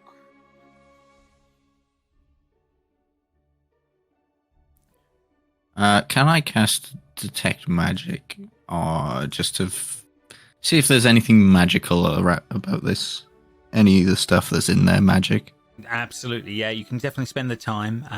When you do go through it, or it is a mundane carriage, Alice. Once you do it, nothing's like glowing or giving off anything odd, if that makes sense. As this is all going on, that's fine. It's definitely mundane if well made. Is the flag that was in the image actually there on the back of the? Bear with me. Where is our little image on that one? Let me just have a quick look, and I will have a quick. There he is, owlbear. Let's have a quick look at that again. Also, James, while we're doing this beforehand, I don't think I have access to my wild shapes. Oh, okay. You definitely should on that one. One second. When I open up my thing, I don't see the extra body part, and the only one that pops up is me as a velociraptor. Yeah, I'm seeing that as well. I think they've moved somewhere, but I don't know why or where. Is the honest truth. Because on my sheet, they're in my wild shape extras. There. Yeah. On D&D Beyond. It might have done something odd with them when it did the re-import on that front. On that one, very strange. Let me go through to your D&D Beyond. But yes, in answer to your question, Jess, yeah, the flag. You see the symbol at the front of the owlbear, where we had the little symbol around its neck with the little tree symbol. It's the same symbol on the flag as on the front of the. On the front here, if I re-show you that, if that makes sense. It's the same symbol, if that makes sense, as what's in the gold badge. Does Sir Televar? Sir Talavar is here, yeah, and he says, "No, I do not recognize the emblem, but clearly of some family of renown. But no, apologies, I'm not from these parts. I don't know all of the court of what was Sablina's court, but it certainly looks of higher lineage. I would definitely give you that." Maybe we could follow where this thing came from. I mean, between how big this bowel there is and the carriage, it probably left tracks, right? True. And also, it seems like there must have been a rider of some sort, rather than it just having this for the sake of it. So maybe we can find what happened to them, perhaps? Yeah, perhaps it's this Juniper person, whoever he or she may be. Fair enough. Okay, so yeah, you guys you can make some checks to try and do some survival tracking and see how far you can go. While they're doing that, do I pick a new item up on Keith that he has not disclosed to us yet with my detect magic? You absolutely would. There'd be one other item on him than normal. Correct. Yes, you would absolutely. I don't even know what that item would be yet, but yes, there would be one on him. Not Keith. Keith. Sorry, and Craig. You would pick up. You would pick up on both. Yeah, you would pick up on both. Yeah. She's gonna skip over to Keith and whisper and be like, "What she got there? Forgot to tell us something? Looks like a wand." Or are you just happy to see her? Oh dear. I will look at her. I will turn around and I will walk away from her in the other direction. Fair enough. But yeah, there's definitely a wand in his pocket. It's definitely what seems to be going on with Alice when you do check him out. She's gonna smile and be like, "Well, I guess we know what Keith is up to then, sneaky bastard." Fair enough. Okay, bringing you guys back to the map. So yeah, you guys ended up camping not too far away from the Wayward Pool, but yeah, you were definitely getting closer as time was going on. So yeah, you spend some time moving in that direction again. Is that the plan, or are you going to skirt the pool? It's up to you guys. Oh, weren't we tracking the tracks back to? Yeah. Oh, we sorry. Yeah, Yeah, apologies. we need to No. track Yeah, the bow. you were doing the tracking first. So yeah, sorry. We got sidetracked there by all that going on. So yes, you can definitely. Whoever wants to make some survival checks to see how far they can track back and see what's going on. All of us, or just some? Anyone that is who seems to be leading the charge on that would be the best way of putting it. Yeah, it was Brody's suggestion. He has a +4, so he can do it. Yeah, go for Yeah. it. Untrained. I am not. I have a +5, but I'm more interested in the wand than tracking. That Okay. makes sense. Makes sense. Ooh, bummer. On that one, you do track the tracks for a little while, Brody, but they give out pretty quickly as you go, and it gets lost in the strange underbrush of the Feywild, like it's been moving around of its own accord. It seems to the tracks have disappeared relatively quickly into the thick as this all seems to be going on.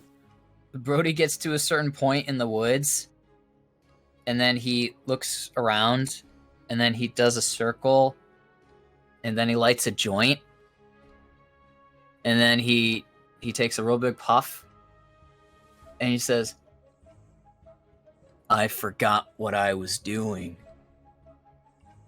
And the rest of them just sort of catch up to you, and they're like, "Oh." He was just going off for a cigarette break. He wasn't tracking anything. God damn it, Brody. I got to do what the dice say, bud. I tried. Yeah, I know. And the dice demand spliff. and the dice demand. Absolutely. So yeah, with things running dry on that front, what's the plan? To the water, to the pool, right? Yeah, absolutely. Can't find Oh, it. are we going to the pool first, or to the tree person thing? I think the tree person is so far away. I think we may as well just go to the pool first. Sure. Yeah, we'll have to double back. It's on the way, right? We got to go past it to get to the other side. And if we can't go into it anyway because of magical barriers, then we just ignore it and go on. So we're good. Okay. Yeah, sure. No worries. So you guys make your way closer and closer. Up ahead, you can see the mist starts to drift over the surface of a small lake. It seems to be forested crag lines around the shore on one side of the lake, and mossy rocks protrude from the shallows near the center. There seems to be like a little rocky inlet that seems to be on like a prominent of rock in the middle of the lake, with something standing proud atop it. You guys start walking towards the edge of the lake, if that makes sense, just following in that general direction, and it feels weird because it's like you look up every so often, and it seems like it's the same distance away from you. And you sort of carry on for a little bit longer, and then you look up, and the lake still seems like it's the same distance away from you. I've had nightmares like this. Brody looks up, looks down, looks up again, and just kind of rubs out the joint on his shell and then packs it away. He's done for now. Fair enough. But yeah, I mean, it looks like a misty lake in the semi distance right now. But does anyone try anything? What are you what are you up to here? Why don't we try one at a time, walking forward, at least so that the others can see if we are actually moving forward or not, and also whether or not only certain people are barred when certain people may not be. Actually, that's a good idea. Works for me. Okay, so who's volunteered. Yeah, who's giving us a go? Yes, for volunteering to split the party here. I'll I'm do not- it. I'm not- Craig steps forward, and then he says, "No, of course not." And then he steps back. I guess I should, because I came up with the idea. I'm not used to coming up with ideas. God, is this Way what to happens lead when you by do- example, boss man. Oh God, Uh, that old man had an impact, and then he starts walking forward. Fair enough. Okay, yeah. So you guys watch as Edward sort of starts to trek off in front of you all, starting to get smaller and smaller as the distance goes up, and then a couple of moments later, Brody, he appears right by you. Whoa! Like he hey. walks back up to you guys. From Did Edward's you just? From Edward's point of view, you walked away, and then the guys were in front of you, and you just walked up to them as this is going on. Did you just do some magic, or did that just do some magic to you? I think it was the latter. I didn't see a ladder. He does a patronizing pat on your arm. Okay, who's next? Just see if it's not just me. I'll do it. And then Brody just kind of jogs forward. Yeah, no worries. Yeah, so from the rest of you, you just see he slowly gets smaller as he gets closer to the coast, and then Brody, you come jogging up, and the party are in front of you. That is some trippy stuff right there. Yeah, this is weird. You know Let's what? try an inanimate object, and I'll just throw my hat, and it'll glide forward until it keeps going. Or Yeah, I mean, it keeps going for a while as it goes over. But yeah, you can get with its sort of view of things, you get a much more strong view. There seems to be like a prominent fire pit or something like that built on this little extra bit in the middle of the space. But yeah, it seems to be flying out in that general direction, going over the lake.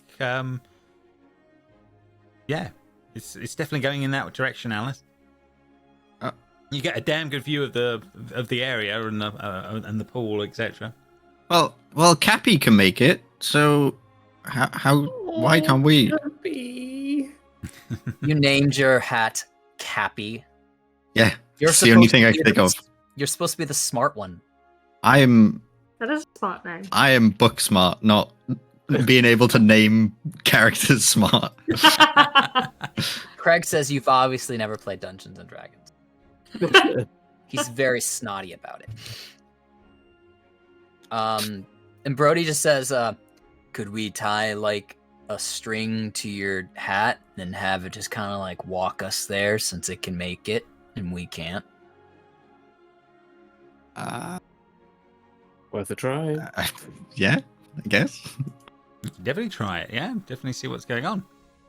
Yep. You get Cappy to come flying back, and you tie a piece of rope to Cappy, and Cappy flies off in front of you. You pull the rope taut and start walking forward. You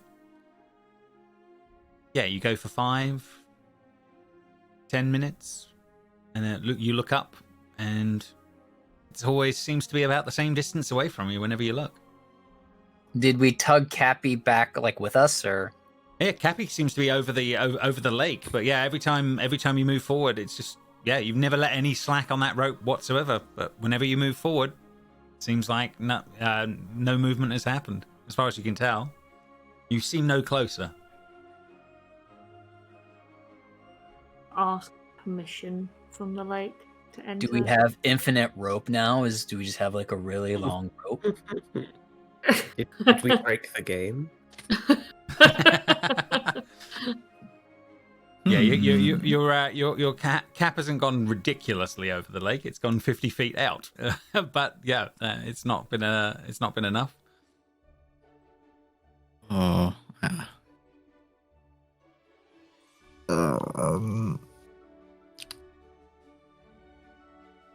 Anyone bringing anything to the table here? Yes. What are you Edward's trying? just going to call out, "Hey! Hey, can we... I know you have a magical barrier preventing us, but please may we come forward? We're just lost and need information, and I'm generally confused about the whole situation, please." And at least half of us really like unicorns. That's true. Unicorns are cool. Unicorns are cool. Okay. You're yelling They're this out horses over the with lake? swords. Yes. Sure. No problem. Silence as it comes. Try now. And then Edward's going to walk forward again. Okay, Edward goes trotting off, and a few moments later, appearing behind you as once. God damn it! Brody's gonna say, "Here, let me try," and Brody's gonna become an elk. So I'm gonna use wild shape. Okay, yeah, fair enough. Just to see if maybe like it doesn't let people in, but maybe it would let animals. Lizard. Surely that should exempt me from there. Yeah. We have a Okay. cat and a turtle. So yeah, he turns into an elk, and you're going off as the things are going. Brody sort of disappears into the distance in front of you. Brody, yeah, you seem to make it to the edge of a lake. Dude. So Brody turns around and looks at everybody and paws the ground, and then does like a stallion kind of thing, where he's up on his hind hooves and his fore hooves kind of kick forward a little bit, and then he trots in a circle in like celebration, but he hasn't planned past here. Fair enough. I guess I'll look for a unicorn. Do I see any unicorns? You can definitely make a perception check. See what you can figure out. That is a mental stat, so I can still use my stuff. No problem.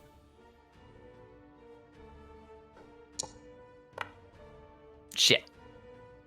Yeah, I mean, it's misty and foggy. I mean, there's a big thing in the middle of the lake, but barring that, you're not seeing anything.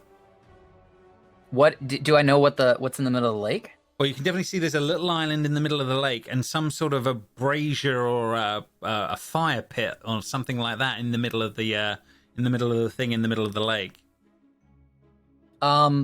Brody is going to. Does the lake look like there's anything in it? With a perception check of a 10, seems pretty clear. That's fair. Brody is going to get in the lake as an elk, and he's just going to swim to the middle. Okay, yeah, you start swimming across, no problem. It's chilly and cold water, but it goes fine. Okay, so I get out on the center. Closer look at this brazier. Is there any writing on it or anything? No, looking around, looks just plain as this is all going on. No sign of anything. There was definitely ash or something in the bottom of the pit, but it doesn't look like it's been lit in a long time, as far as you can tell. Okay. From the center of the lake, looking out and around, do I get a better vantage point, or are we keeping my 10? You can have another perception check. Yeah, definitely. There's been some time that's gone past. Cool. Nice. 19. Oh, well, no, 23 in total on that one. You are 100% sure there ain't no unicorns around here as far as you can see. It is as quiet as it possibly can be. Okay. Brody's gonna drop wild shape to see if it slingshots him back over to everyone else, or if he's gonna stay where he's at. No worries. Instantly, Edward, Brody appears by you. Oh man. Well, I got there. No unicorn to see. What did we see as he walked over as an elk? Did we see him You just disappear, or just see him just carry on walking? You just saw him carry on walking to the edge of the lake. You saw him then dive in. You're sort of picking up bits and pieces of what's going on, through it. But yeah, you saw We saw bits of it on that one, but yeah, he looked like he got there, as far as you can tell. I was gonna try to light the brazier in the middle to see if that did anything, but as soon as I became me again, or at least this version of me, I came back over here, and I can't do that as an animal. Carry a torch in your mouth. Do we have torches? I can give that a go. I'm sure you got torches amongst you. Can I try something? You absolutely can. Okay. I'm gonna go to sort of where we go, and then it slingshots us back. A little bit before that, and I'm gonna try and misty step forward and see if that shoots me forward or it just slingshots me back. Okay, like, yeah. Maybe it needs magic to get through the barrier on that front. Yeah, I mean, you pick a point further forward. You sort of, you disappear and then you reappear next to Keith and Brody. Ah, man, that was. I just learned that spell too. I guess we can like try to make a torch for you to carry if we don't have any. I mean, sure, we can give that a go. I'll try it. I mean, didn't seem like there was anything dangerous there. It's just us getting there, and I feel like lighting that brazier has something to do with it. Okay, I'll go find a stick. Okay, you're gonna go find a stick. That's easy enough to find in a wood. You can do me a survival check to see how good a torch you can make out of a stick and a bit of rag. Oh, can I help and give Absolutely. the bonus? I can prestidigitate a flame on, so that's one step easier. Mm-hmm. Oh, I guess this would be advantage, right? Yeah, that'd be advantage. Yeah. Roll again. 19. You find a very decent kind of stick and make with a bit of rag ending. You can make a pretty reasonable torch that can be lit. That's not a problem. Actually, I'll also find some how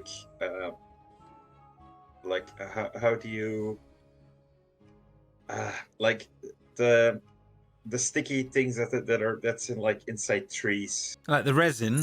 Sap? Mm-hmm. Yeah, resin. Mm-hmm. Mm-hmm. Yeah, absolutely. Like- Yeah. I'll factor that into how good a torch you've made with your 19. That's not a problem. It's a relatively slow burning torch that you've managed to produce. Brody, you're gonna wild shape again. Yeah, so I'm just going to the center and lighting it, right? I can't do any other tricks when I do this. Is there anything else like any of the other magic-y people want to do to better, prepare me or anything? I don't really know if we got anything like that or. Does Brody want to make an intelligence check in the moment? Yes, he does. Let's see what it's going to come up with. Can druids Ooh, talk okay. in their wild shapes, or is it Nope. just No. Sure not. never mind? Anyone else adding anything to this plan right now? I will just stick my hat on Brody just so I can see what's happening. Oh, nice. Okay. Yeah, Oh, I see where you're going on that front. I will. Is your hat your familiar? Not technically, but Oh. technically at the same time. It acts as a familiar, but it's not. Not a familiar. I can actually use my wild shape ability to summon a familiar. But Brody does not know that. So Not yet. Okay. Keith will reach down his pants to use his wand of secrets to see if That is a sentence I never thought I'd hear you say. Oh my god. But it's out I there. want that to come up on the screen in YouTube in sparkly letters. Just I reach down my pants for my secret wand, and that just as the quote. Dun, dun, dun. Okay, fair enough. Can you bring up the have we got the wording of a wand of secrets? No, I have not imported it yet. I can read it to you from D&D Beyond though.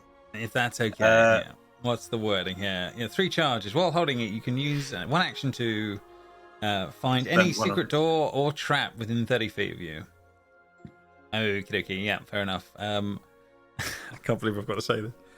Your wand does not pulse in the moment when this goes on. When you expend it. So good. So good. Wait. It's only a half of the thing. It pulses and pounds. and no, it pulses and points towards the point. It doesn't pulse and it doesn't point at anything in the moments at this time. Wow. We literally had to go there in this. Okay. Okay. Duly noted. Do we have a lit torch or no? You do have a lit torch. You absolutely do. On that one. Okay. So Brody will hand it off to someone so that he can transform again and say, all right, are we ready to go then? Good to go. Here I go. And I become an elk again. Okay, no worries. They pass you the torch, put it into your mouth, and away you go, wandering off towards the shore once more. Yep. As you get to the shore, the same vision that you've seen before, Brody, is in front of you, and then it's at this point you think, I've got to cross a lake. Yes. So I'm gonna try to swim with like the torch in the air, with my head kind of cocked to the side. I'm gonna try to do my darndest to do that. Or do I think I can balance the torch in my antlers? You could try. No, I don't think you could. You physically can't do that. You can't go like that. Yeah, I think Brody is thinking on how he could feasibly do that. Conrad just figured out how Brody would not have them. Shit. All right. Anyway, so he's just gonna go in the water with this torch in his mouth and see if he can't make it across. Okay.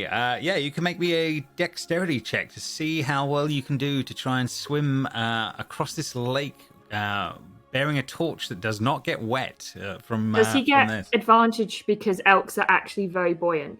That's actually something about them. That's actually just very specific detail about them. They can definitely be very buoyant, but he's trying to swim with a torch across a lake. So apologies. No, he's okay.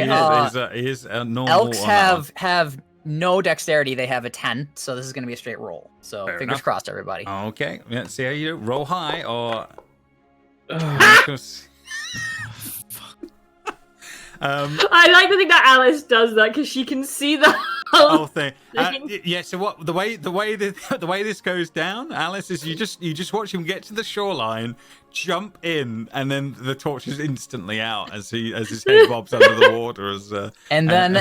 Because I rolled a 1, Brody's gonna turn back into himself in the water, and then go to hold up the torch to say, "Oh, it went out. Oh, you're right here. Hey, it went out."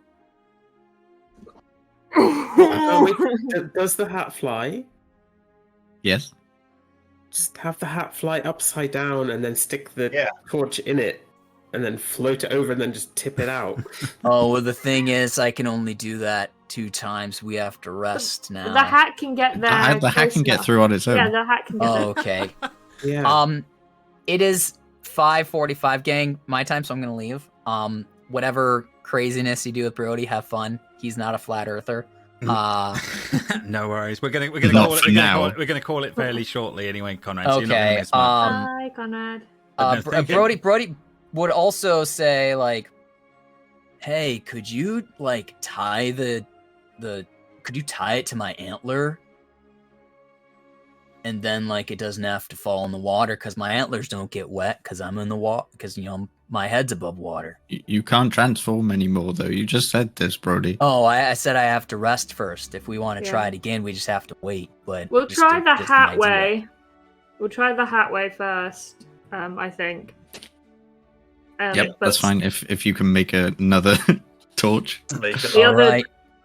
secret option is I try and convince the lake that I am actually a crocodile of sorts, but I still have enough dignity to not try that yet. Oh, Like sounds fun. Okay, so this damned pool is vexing you all at the moment. But what's the next thought process? The magic hat to the middle Get of the a torch, hat upside down, torch inside, hat turns, pull it, puts the fire in. Okay, yeah. So you send it off with the torch in hand, or in hat. In hat. As this is all going on, it flies off. It drops the torch into the brazier, and the brazier lights as this is all going on.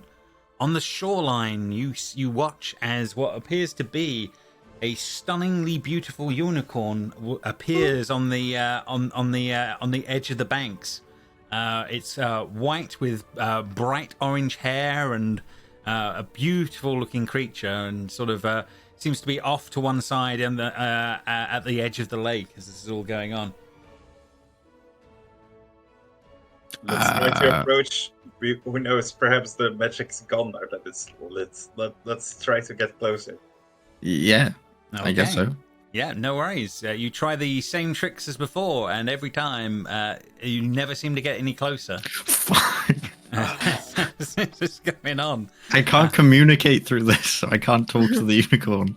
And Brody has to rest as well. Can we try to yell at the unicorn? Try to call it over. You can absolutely, yell at the unicorn, and I will have it that it takes notice of the yelling and then runs off. Sorry. This is a lost cause, guys. Let's just go to the tree Yeah, house. yeah. I can't figure this out. I could do like an Arcana check, but I don't know much about the magics of this world. But Okay, maybe I've read something somewhere. another Give us a plan. hint. We wait Yeah. until the brazier goes out. We make another torch. We do the same trick again. We have Brody transform into whatever he wants. Then he goes and talks to the unicorn. How's he going to talk to the unicorn? Can't talk because they're What not. if the unicorn doesn't speak elk? Brody, can you change it to a unicorn? I'm gonna say he can do Dude, I something. don't know Probably- about I that. don't know, but I could try. He's probably never.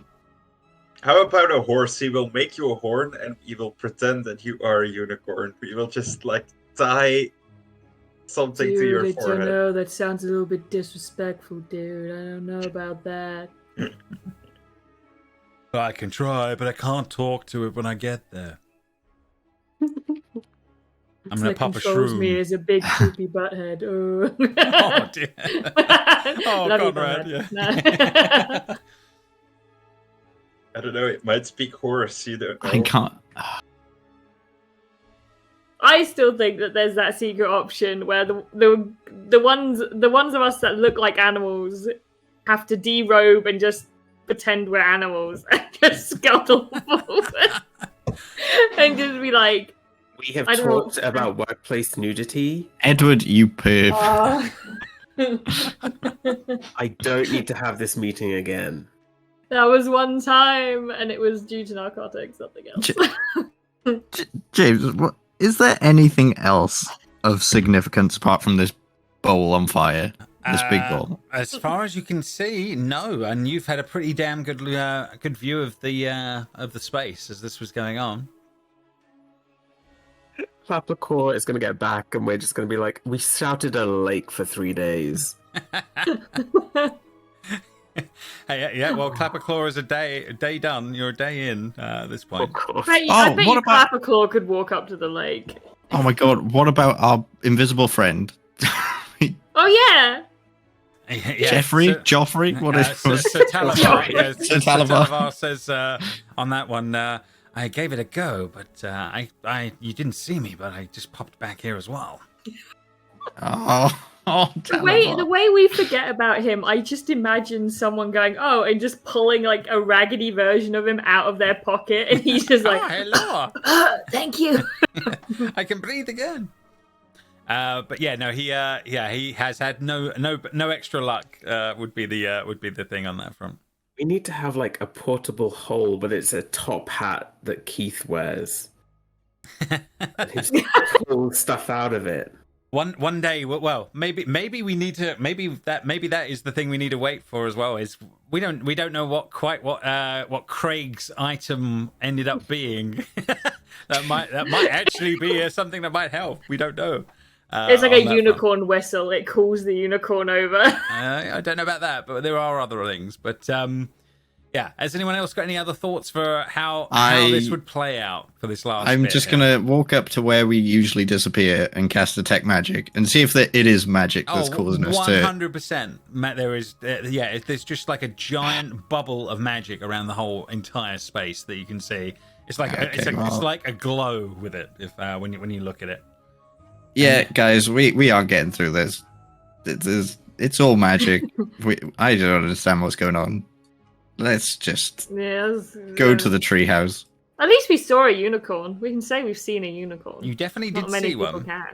And you yelled at it. We yelled kindly and supportively like fans at a concert. Fair. No worries. You definitely did. Okay, then.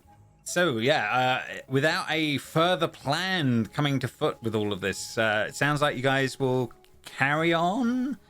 Yeah, Alice is pissed off that we didn't figure that out. Damn it. Yeah.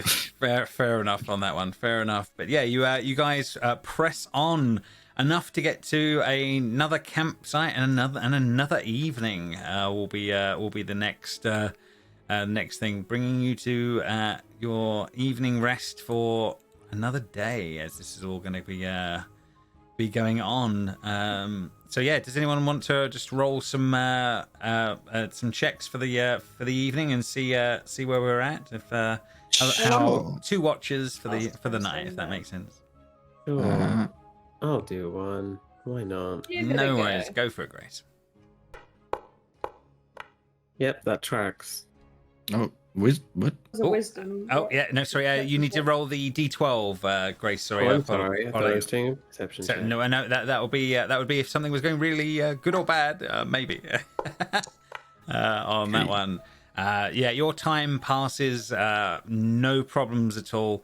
On that front, I'll take your 8 perception. You don't pick anything up. She falls asleep as this is going on. Who wakes up for the second watch? I can. That's fine. No, all right. I wake up and see Grace is sleeping already. I'm like, what? Has been asleep. You're meant to be. That's 6. Oh, it nearly rolled on 11 then. Yeah, no. Your night passes without issue, and you make it through to the next morning without a problem. As this is all going on. Well done. I rolled that as camera. What? Oh, did I do that? Yeah. That's well. It doesn't matter. It still be the same D12. So, how did you manage that? Yes, you must have clicked a token somewhere. Okay, so that is the done. You wake up for the next morning, bright and early. The end of the beginning of day 2, as this is all going on. I'm assuming at this point there might be some noticeable differences with Alice as this is going on. Yes, Alice now has a little wart on her nose. And that's all you know so far. Yes. A little kitty Ew. Grace picked you up. Is that contagious? It's the typical witch's wart. on the end of a cat nose. On the end of a cat nose. Yep. Yeah, that's disturbing. That just looks like a growth at that point more than anything. It definitely isn't the best look. Let's put it that way. Edward offers to pop it immediately. He's like, goes with his little claw fingers, like, I can pop that. You for can't you. pop a wart, Edward. Yeah, you can. Look at these claws. Look at them. You need surgery for that. You should go to a dermatologist. That might be like irregular and cancerous. I have a good that's one. Potentially a big problem. Definitely. Okay, so yes. Anyway, so yeah, that passes, and you guys are free to make your way out further into the world. And I think where we end up for the night will be when you guys make it to the large oak tree as this is going on. So yeah, you make your way up the river, spending a fair bit of the day on the travel. But yeah, you do make it eventually to Little Oak. Let me just bring you over to the right thing. And there is what can only be described as the largest tree you have ever seen in your life, coming up ahead of you guys as this is going on. And you can see or make out just briefly that there are trappings of ladders and bits and bobs around that clearly someone has made this giant tree into some sort of a very large tree house would be the best way of putting what seems to be going on as this is all going on. And as you go looking closer, you can see there are the sounds of children yelling and shouting at each other from that go quiet in the moment. In this giant tree house that's going on up ahead of you, and you basically see this guy. One second, let me. This guy jumps to the front branches of a tree like ah ha ha, and we will show you him. One second, this guy. We've seen him, and he basically says. Stand down or face merry hell. As this is all going on. And that will be where we will pick up from next time, guys, I think, because well, otherwise we're going to be way short of folks. But we'll deal with the children next time on that one.